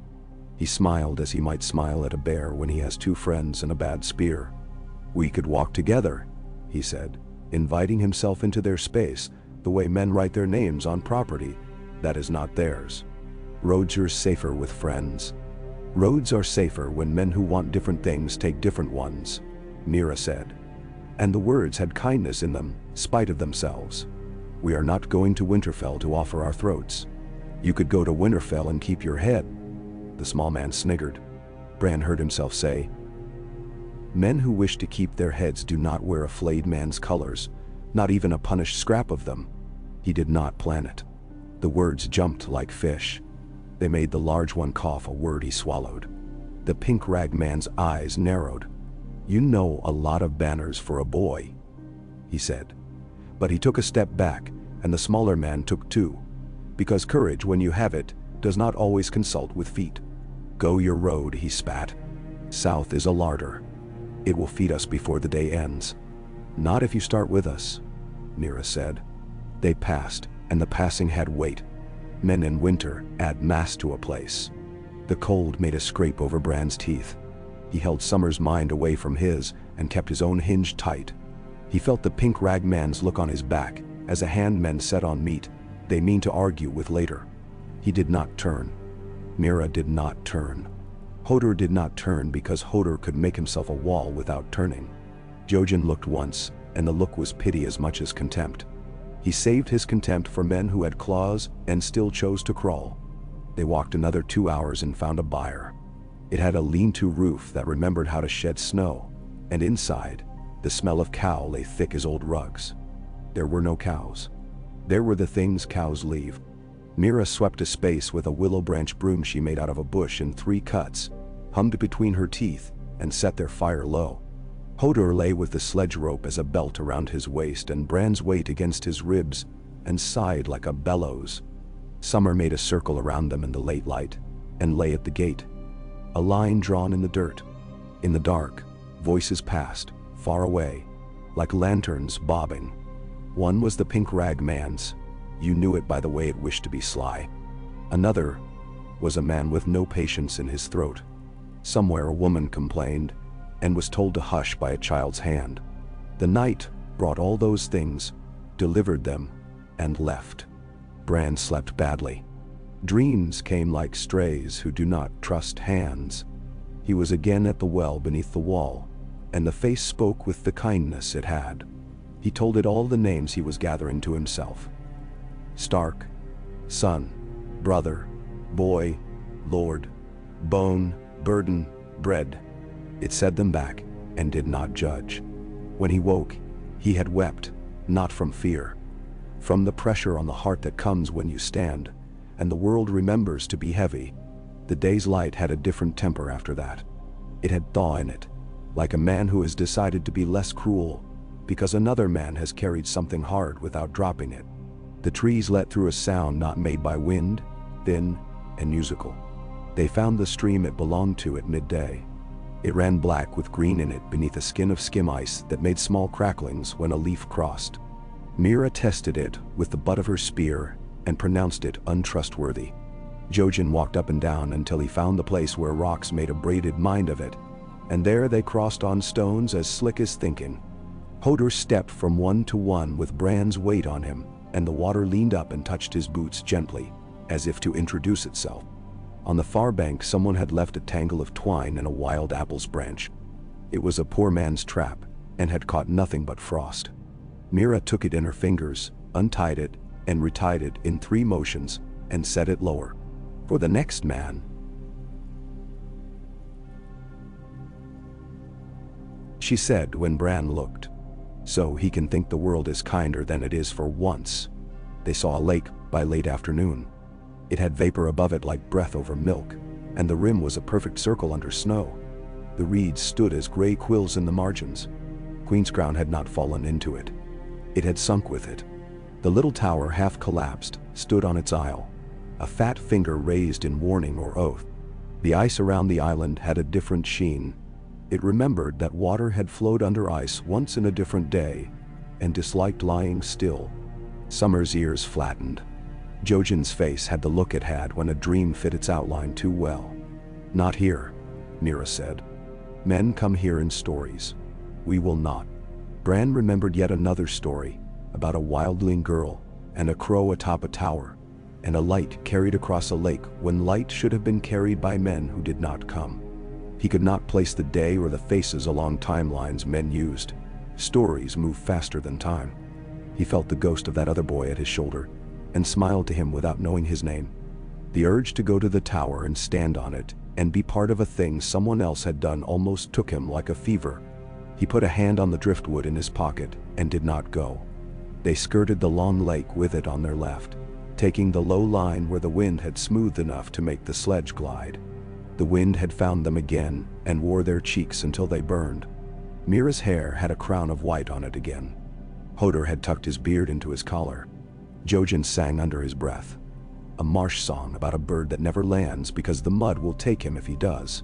Summer stopped once and looked to the northeast as if to spite that direction, then dismissed it with a sneeze and went on. They slept that night in a hollow where a giant had once lain, or perhaps they only said that to make the land kinder. The stars were sharp as tacks hammered into black cloth. Bran watched them until they made a shape, and the shape made a meaning, and the meaning made him ache. He felt the pull of the old man's promise again, soft as the pressure of a hand on the neck.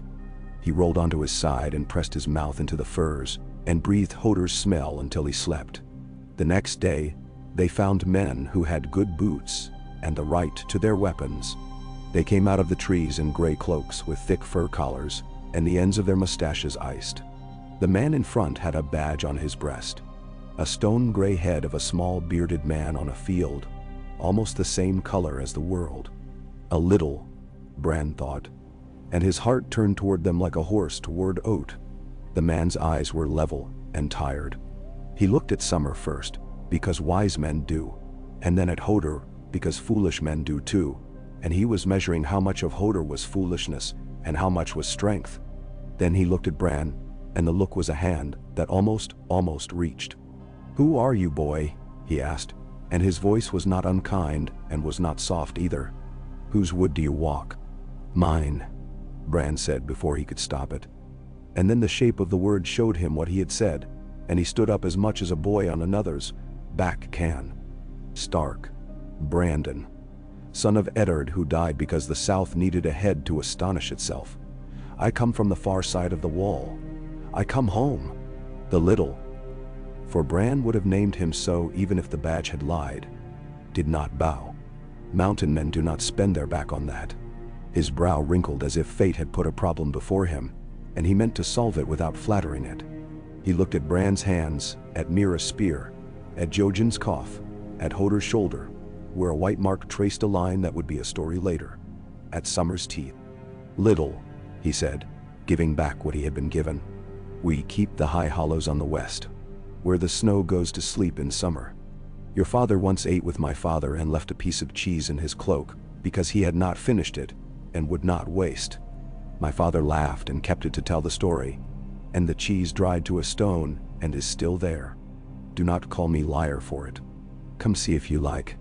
Bran laughed then, a small bark he could not help, and would not have if he could, and the laugh put the man at ease.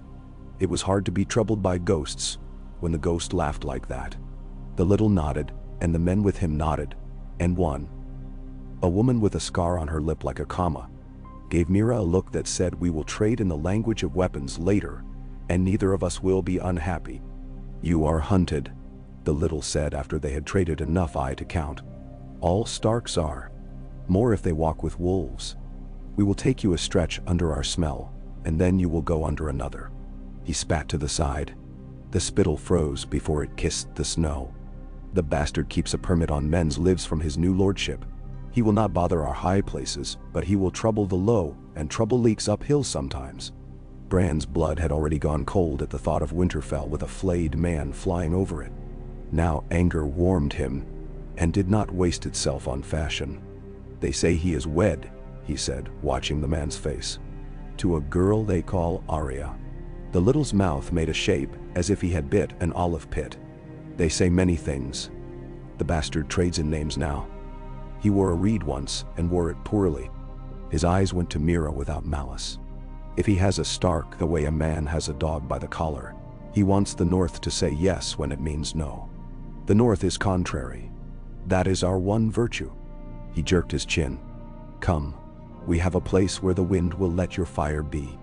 They climbed into country where the trees thinned, not from death but from choice. Stones shouldered out of the snow like men's heads turned to listen. Winter, there was a season, and a person both. You greeted him, and he nodded back. The littles moved like men who had not read books about moving, efficient without beauty, but their bodies had learned the staves of this music under mother's hands, and they had kept time all their days. At a notch where the ridge bit at the sky, a rock overhang made a lip. Under it, the littles had made a nest out of the forest's leavings. Brush woven and packed, a shallow pit for the fire set into dirt so it would not glare up and tell the night too much. Grains had been left there wrapped in cloth, and a pot that had learned the fire's hands, and no others sat with its handle blackened into comfort.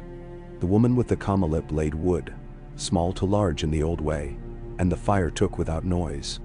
Steam rose from cloaks and beards in a soft applause. You will not go by the King's Road, the little said in his turned-away voice, as if to the fire. It is paved with men's plans now, and so it is dangerous. You will go by the fox ways, and a man with 2 fingers missing will take you as far as the White Knife, and there a hard little man with green eyes will take you to the stone where the wolves drink. After that, you must smell for yourself. The wolves drink everywhere, Mira said, but not as an objection. The man's directions were all the truer for being themselves. The wolves drink from old stones in certain places, the little said.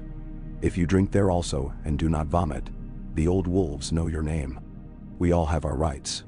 He looked at Bran the way a man looks at a weapon he has not used in years. You have refused the old man in the tree. Good. He is like a lord with land in every valley. He will take your rent and call it duty, and if you break your back under his harvest, he will pat your head and give you a story for bread. But be careful of pride in refusal. It is a vine that likes to climb until it chokes. Bran rolled the driftwood against his sternum with his palm. Slow, the way you roll a thought. I will pay what I must, he said, and he meant it, and refuse what I will. The little grunted, which could be a sign of approval or of merely having heard him. If you live, he said, and make a thing of that word you carry in your mouth. Stark, do not make it a whip. We have had enough of whips. He tipped the last of a little sack of barley into a hand and let the grains bounce back, listening to the sound. The merman's cart was turned. Hard men do soft things sometimes, so that other men will say yes to them later. Do not say yes for the wrong things. Do not say no for the wrong ones either. Ben? The woman with the camelip sat with Mira and showed her a trick. How to tie a strip of leather in a long loop, so that if a man or a thing grabbed it, the loop would cinch around his hand and give you his wrist as a handle. Mira learned it as she learned everything that had use. She could put skill on like a glove. Hodor sat, and a child of the littles came to sit by him because large things draw children as fires draw men. The child touched Hodor's arm and said, "Are you a hill, Hodor?"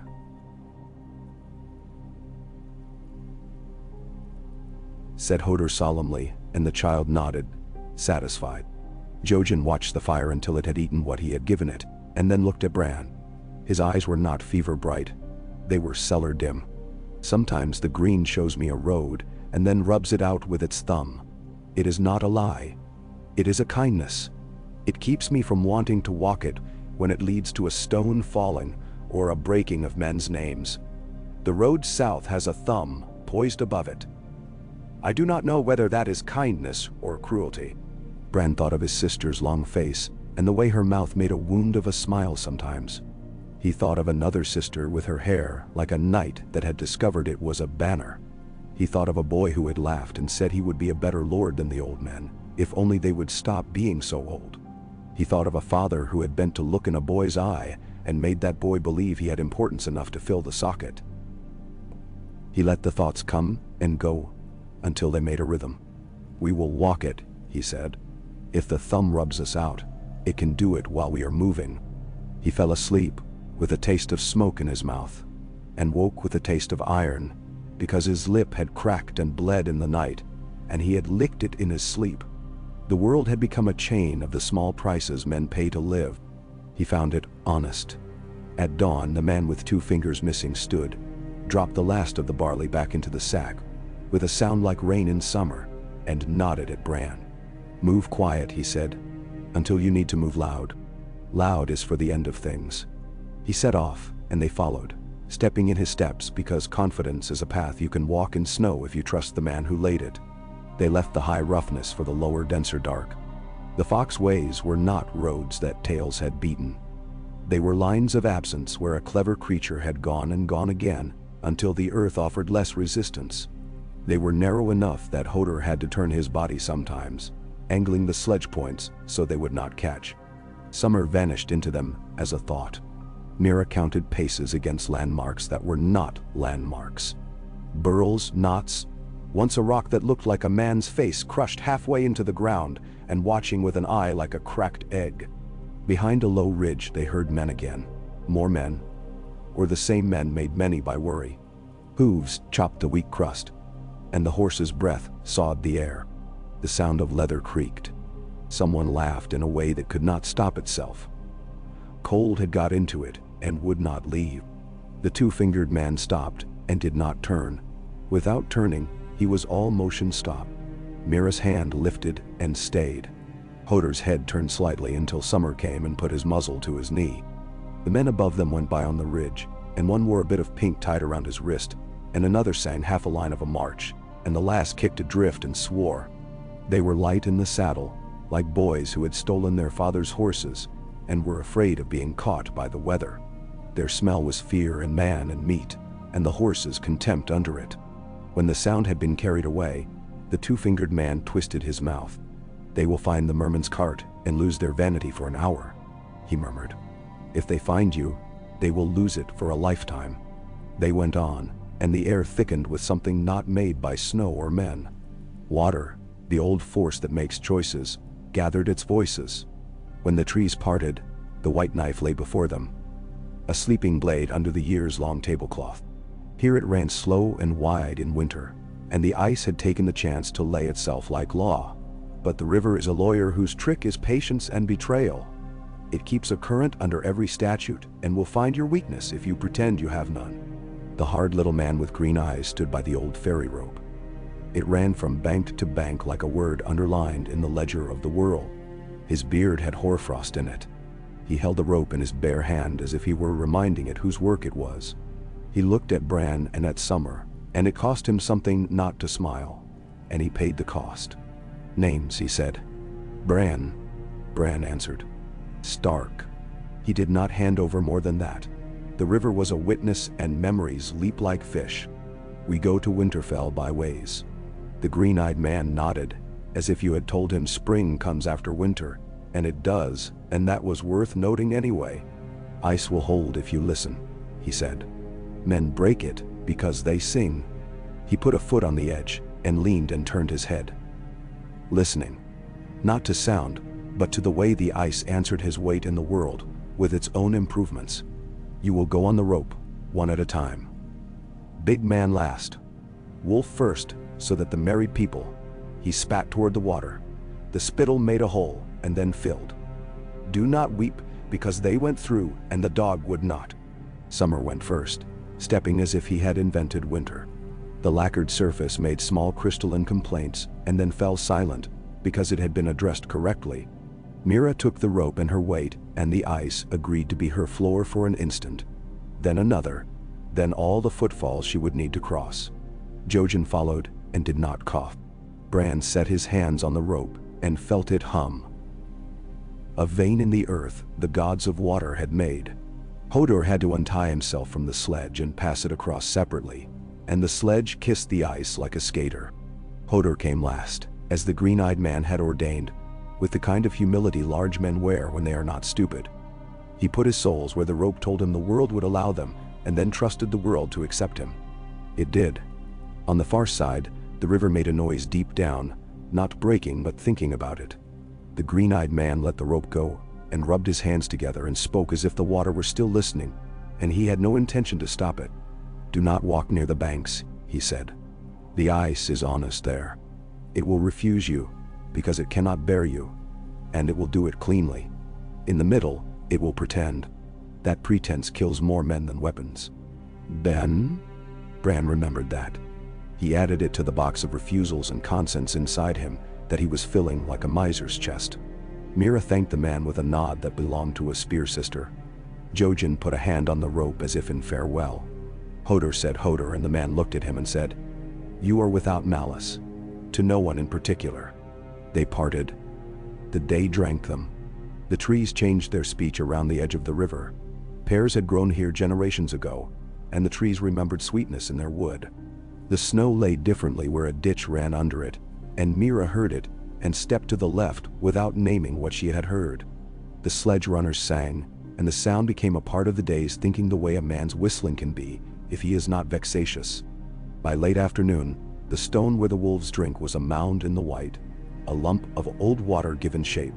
It bore the marks of men who believed in knives, scratches where they had sharpened them, the grooves worn by leather and stone together. Summer stood with his paws up on it and lifted his head and made a sound he did not make in front of men, only here where the world fits him tighter. It was not a howl. It was a statement. Bran did not put his mind into Summer's mouth when he said it. He listened in his own way instead, through the bone and the blood, and it told him, "I am here." They drank there. The water was taken from under the ice, in a cup Mira broke from the pond's rim with a stick. The cup cracked but served. It tasted of knives fevered and cooled again, of iron and old bones, of the kind of time that sits in the corners of rooms and waits. Mira drank and made a face and drank again. Hodor drank and closed his eyes. Jojen sipped and coughed, and the cough sounded different after. Not better, not worse, but less alone. Bran put the driftwood against his heart until it warmed, and then took the water in his mouth and held it there as if it could tell him a language before he swallowed. Night was not far. Night in these woods came like a man with a lantern who has been late too many evenings and is sorry, but will be late again. They set their fire small and fed it with shavings soft as hair, not to draw eyes, but to teach their own what warmth was. Summer lay with his nose on Bran's knee. Hodor slept like a house with thick walls. Mira sat with the obsidian and honed the edge on leather as if it were stubborn. Jojen spoke as if he were remembering the words and did not expect to be thanked for it. "There are roads that loop," he said. "I have seen one that goes through a city of tents and dead banners. There are wolves dying in men's skins there, and men howling in wolves' throats. There is a girl with hair like night under smoke, who wears a name she does not own, and bleeds in a bed, and makes men kneel with her bruises, without meaning to. There is a man at a wall of old black stone, with a wound in him like a door. There is a great bonfire that is not made of wood. There is a weirwood that has seen too much song and cannot bear any more." "Ben." Bran's skin prickled. He did not ask Jojen whether the girl was his sister. He did not ask whether the man was Jon, and if the wound was made of knives or oaths or both. He did not ask if the tree was at Winterfell, and if it would look away from him when he came. He kept all the questions in his mouth and swallowed them. A boy learns not to cough them up unless he means to offend the air. Mira lifted her eyes. "We will not break ourselves to hurry," she said. "We will not slow ourselves to arrive as ghosts. We will not fight men who can be left to their old age. We will not leave wolves to support our pride. We will be live meat when we come, not story meat. That is what I can promise." "Thou." Bran put his hand over hers, surprised that it seemed the right thing to do. She did not move it away. Jojen watched the stars and saw shapes there that belonged to people who had believed the sky was a book, and he honored their faith by reading. Hodor muttered and said Hodor and laughed in his sleep, without sound, as if a joke had crossed a border and arrived late. They moved in the morning with soft feet. The world ahead was not softer for all that. It had more men in it. Men leave the air used, and the smell of their used air lay in layers you could peel and tell stories from. A broken fence marked the edge of land someone had claimed once. The claim had perished as men's claims do when weather laughs at them long enough. A farmstead crouched under a drift, with only the chimneys showing like black fingers, reaching for a god who had put his hands in his pockets. They were not the first to find it. Tracks twisted it like twine. Men had gone in and had come out in a way that said they had not found what they wanted, and had not found it angrily. The door had been lifted off its leather hinges and thrown aside. Inside, the hearth's mouth was black and resentful. There were 3 stools and no table. A pot lay on its side under a dusting of stove ash. In the far corner was the shape of a bed. The bed had something under the blankets that had once been a man and was something else now. The snow had come in and done it, the kindness of anonymity. Do we leave him his house? Mira asked no one and everyone, and when none of the gods answered, she put the door back against the jamb and propped it with a stone. Hodor brought in an armful of brush and laid it by the hearth, though they would not stay to use it. Jojen set a small bundle at the end of the bed with nothing in it but 3 oatcakes. The dead have no mouths but the living do, and sometimes you leave food for the cut that hunger makes in the air. Bran stood in the low doorway and breathed the dead man's air and felt only resolve. In the afternoon, a fox watched them from under a thorn. Its coat was poor, its eyes cunning. Its ribs counted their own numbers out loud. Mira flicked her wrist, and the thong of leather looped at its neck, and it startled and froze not out of fear, but because the loop told it that to move would be to spend too much of itself at once. She brought it close, and Bran could see how Grey made a necklace around its muzzle. Mira looked into its eyes, apologized without words, and turned it free. She had wanted to teach her hands the loop, and the lesson had stuck. The fox trotted off into the brush and did not look back, because foxes do not do men the courtesy of pretending friendship. By twilight, the trees opened their hands, and beyond them, the land spread and lay down as if to be measured. In the middle distance, where the flat had no right to a hill and had made one anyway, a low mound lay with the snow drifting over it strangely. Stones ringed the top. They had fallen inward over years, a ring fort under a skin of winter. Bran felt it in his teeth. Summer went to it without looking to him for leave. The wind went around it and lowered its voice. They climbed. The ring had the smell of old men who have sat a long time and lost the game and refused to admit it. Inside, in the dish the stones made, was a little hollow where men had set fires for 100 years and then stopped. Hodor set Bran down in that cup of earth. The dusk was a hush.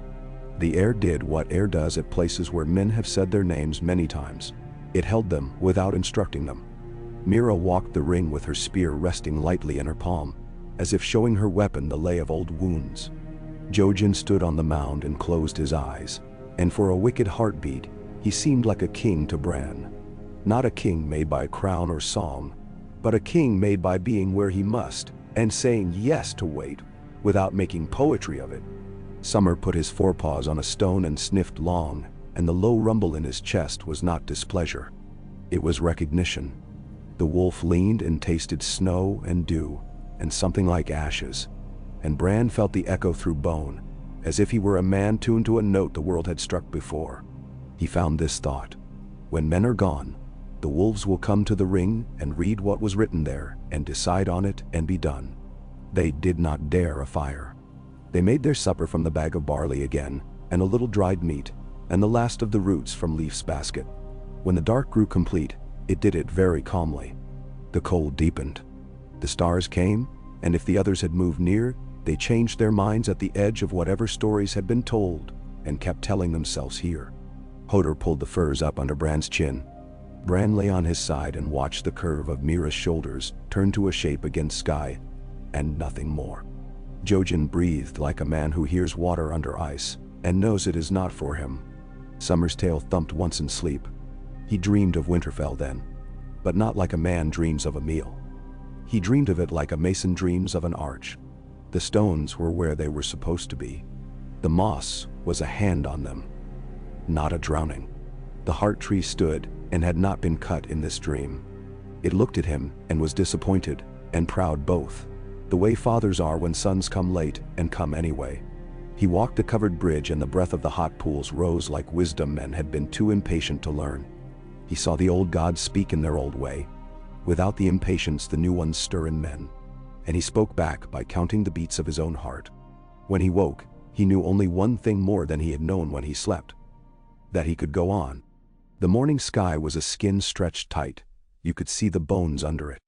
A line of cloud lay like a bandage on the eastern horizon. Mira stood and stretched the way cats do when they are planning to be beautiful, only for themselves. Hodor rubbed his beard and yawned, and the yawn made a soft sound like the opening of a curtain. Jojen sat up and coughed, and the cough was a handful of stones tossed into a pail, and then silence. When he swallowed and smiled, he let Bran see all the would-be's that lay behind that smile, and would not be. They went down from the ring and into the day. Snow began again with ordinary intentions. A set of hair tracks wrote a story across their path, and Summer read it, and found it wanting, and did not pursue. They crossed a frozen ditch, and it cracked with a delicate sound and held anyway. At noon, Mira held up her hand, and turned her face into the wind, and listened.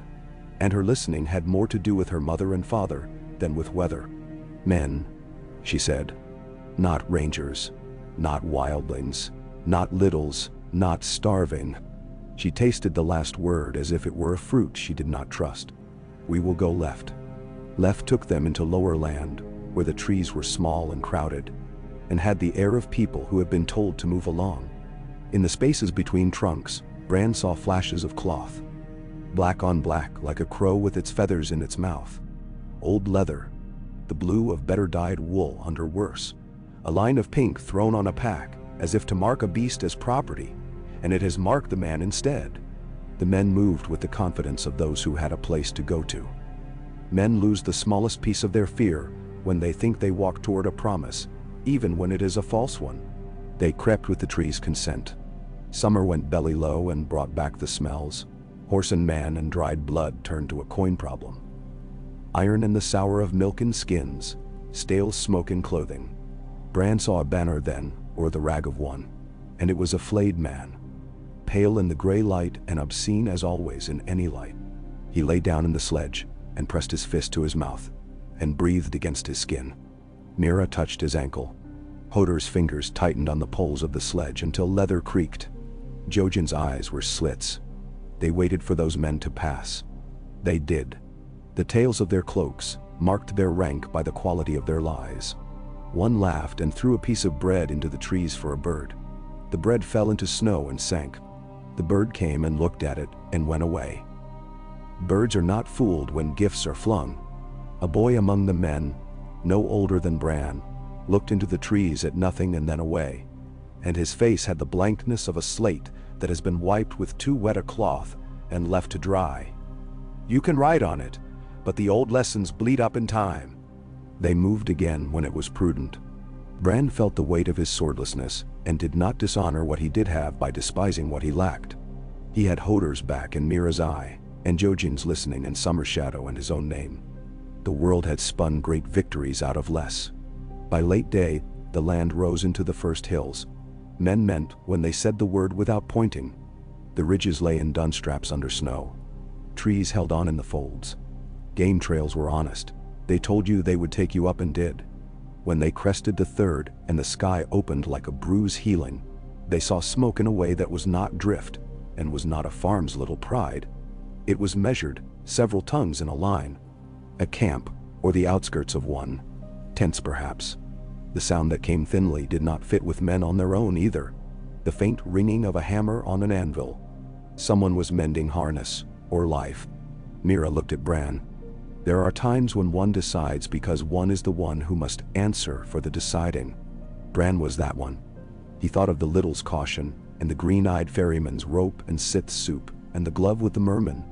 He thought of banners and names, and what they buy, and what they sell. He thought of home. We look, he said. They circled, and the land let them. The trees leaned as if to hear gossip. Summer went wide and came back wagging his tail twice, in a way that said men and horses, and neither starving nor drunk. Mira found a cut in the hill's flank, where rock teeth showed, and made of it a spy's seat. Bran lay belly and shoulder to stone and looked. Below, Among a scatter of stubby pines, a little army had camped as a raiding band might camp, if it had discipline and something to pretend at beyond theft.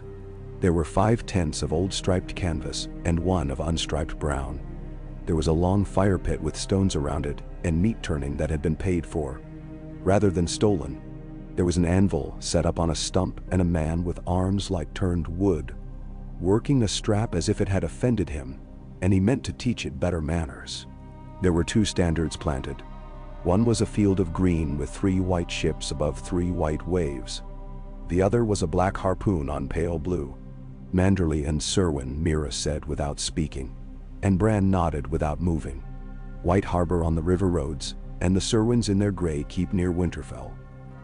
Loyal and in pain, men moved around the fire with the method of men who have lost and will not be slovenly again, because they will not lose in that way again.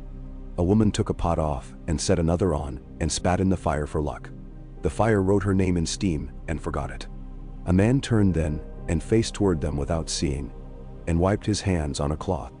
He was singularly ugly. There is no other word for it.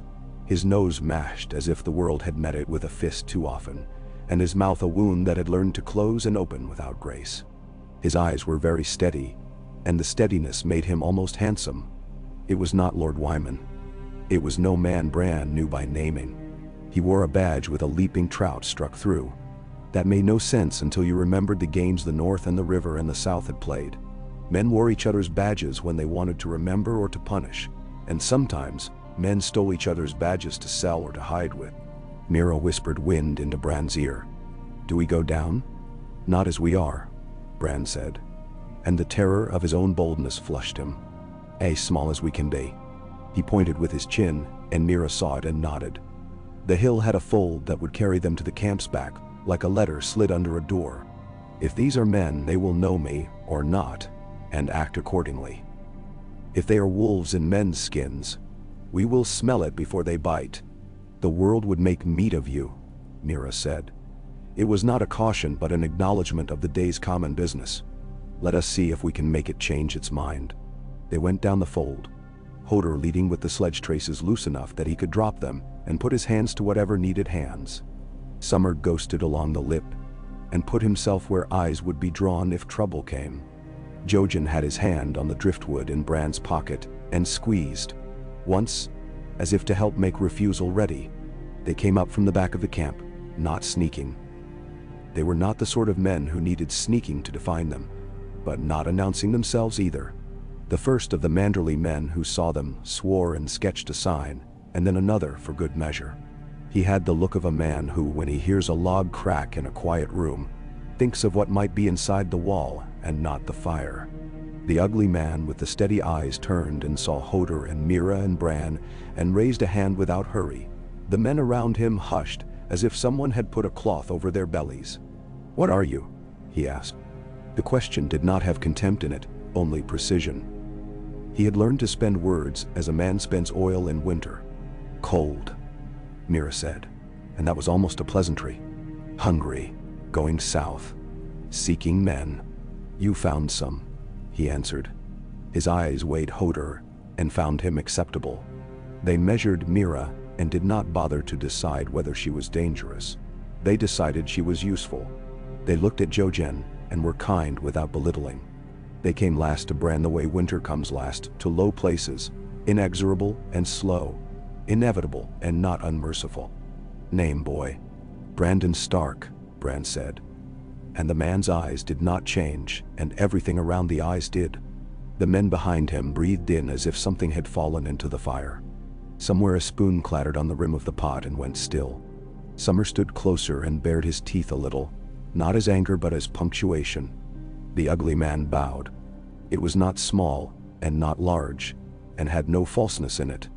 "My lord," he said, almost gently. He looked toward one of the standards as if something written on it required a witness. "My lord Dot, by whose leave are you alive?"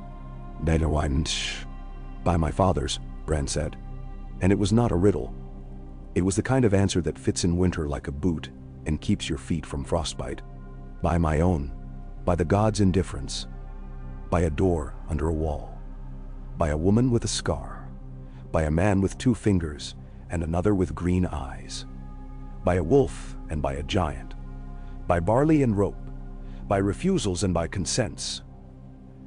I am alive, and I am going home.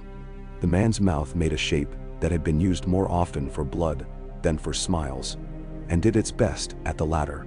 You will have meat, he said, and a place by our fire until we find a chance not to share it. We are the North in pieces. We pick them up when we can.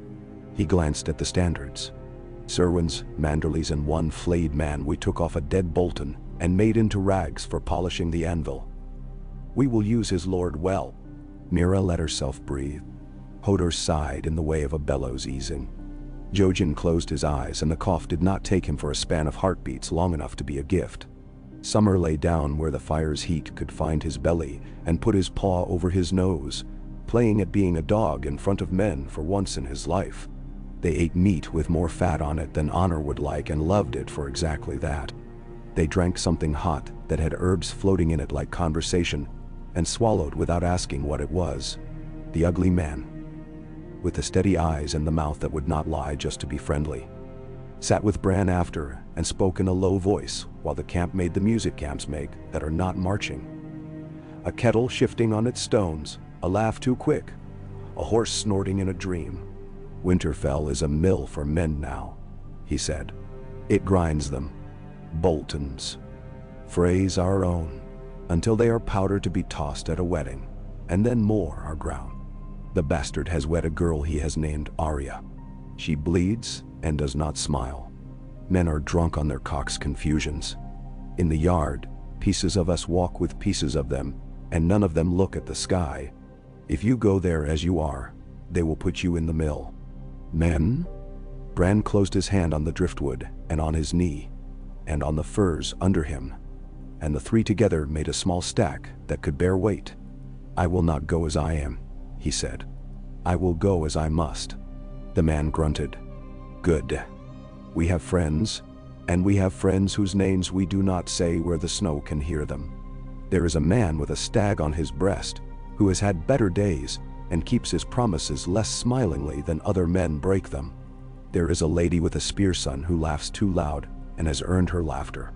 There is a fat lord who is not the kind of fat that means cruelty. There are mountain men whose word is their weather, and both are brutal. There are wolves that will not be under our banners because they will not be under any. And we count them in our numbers despite their lack of manners. Are there gods? Bran asked, and his voice was not a boy's, and not a lord's, but a thing in between that the world has learned to hear. There are trees, the man said. There is iron. There is a wall. There is hunger. Make your gods from that, and you will not fear men's gods. He looked at Bran's hand on the driftwood, and at the strip of ice white on Hodor's shoulder, and at Mira's obsidian, and at Jojen's eyes. When you get to Winterfell, do not seek to rule first. Seek to be. If you are a Stark by being, the North will remember how to be itself. If you are a Stark by telling, the North will go deaf. Bran nodded once. He did not plan to tell. He planned to be. The plan was as simple as walking and as complex as making a child. He could see the road ahead of him as if drawn in frost, partly briefly, enough to know where not to step. He would go to Winterfell not as a boy with a crown, but as a boy with a refusal and a name and a wolf, and a giant and friends and a handful of barley and a piece of etched wood that reminded him that doors are not only carved in trees. He would not sing for the roots. He would speak with his mouth and his unbroken parts. He would pay. When the fire had fallen and the men had wrapped themselves in their colors, old and stolen and honest and false, Bran lay looking up and saw no green in the sky that night. The dark was simple for once. He slept and did not dream, and his body did what it had to without a master in it, but himself. In the morning they parted. The ugly man took Bran's shoulder in his hand and squeezed it once as if to test a plank. Go, he said. The day wastes men who do not look at it. The night eats men who do. Mira set the sledge lines to Hodor's harness. Jojen waved at the woman with the comma lip. and she waved back. A warrior smiling because there was work. Summer shook himself, and the frost came off him like a blessing. Bran held the driftwood and slid it back into his pocket, and used his hands to ease himself into the straps on Hodor's back.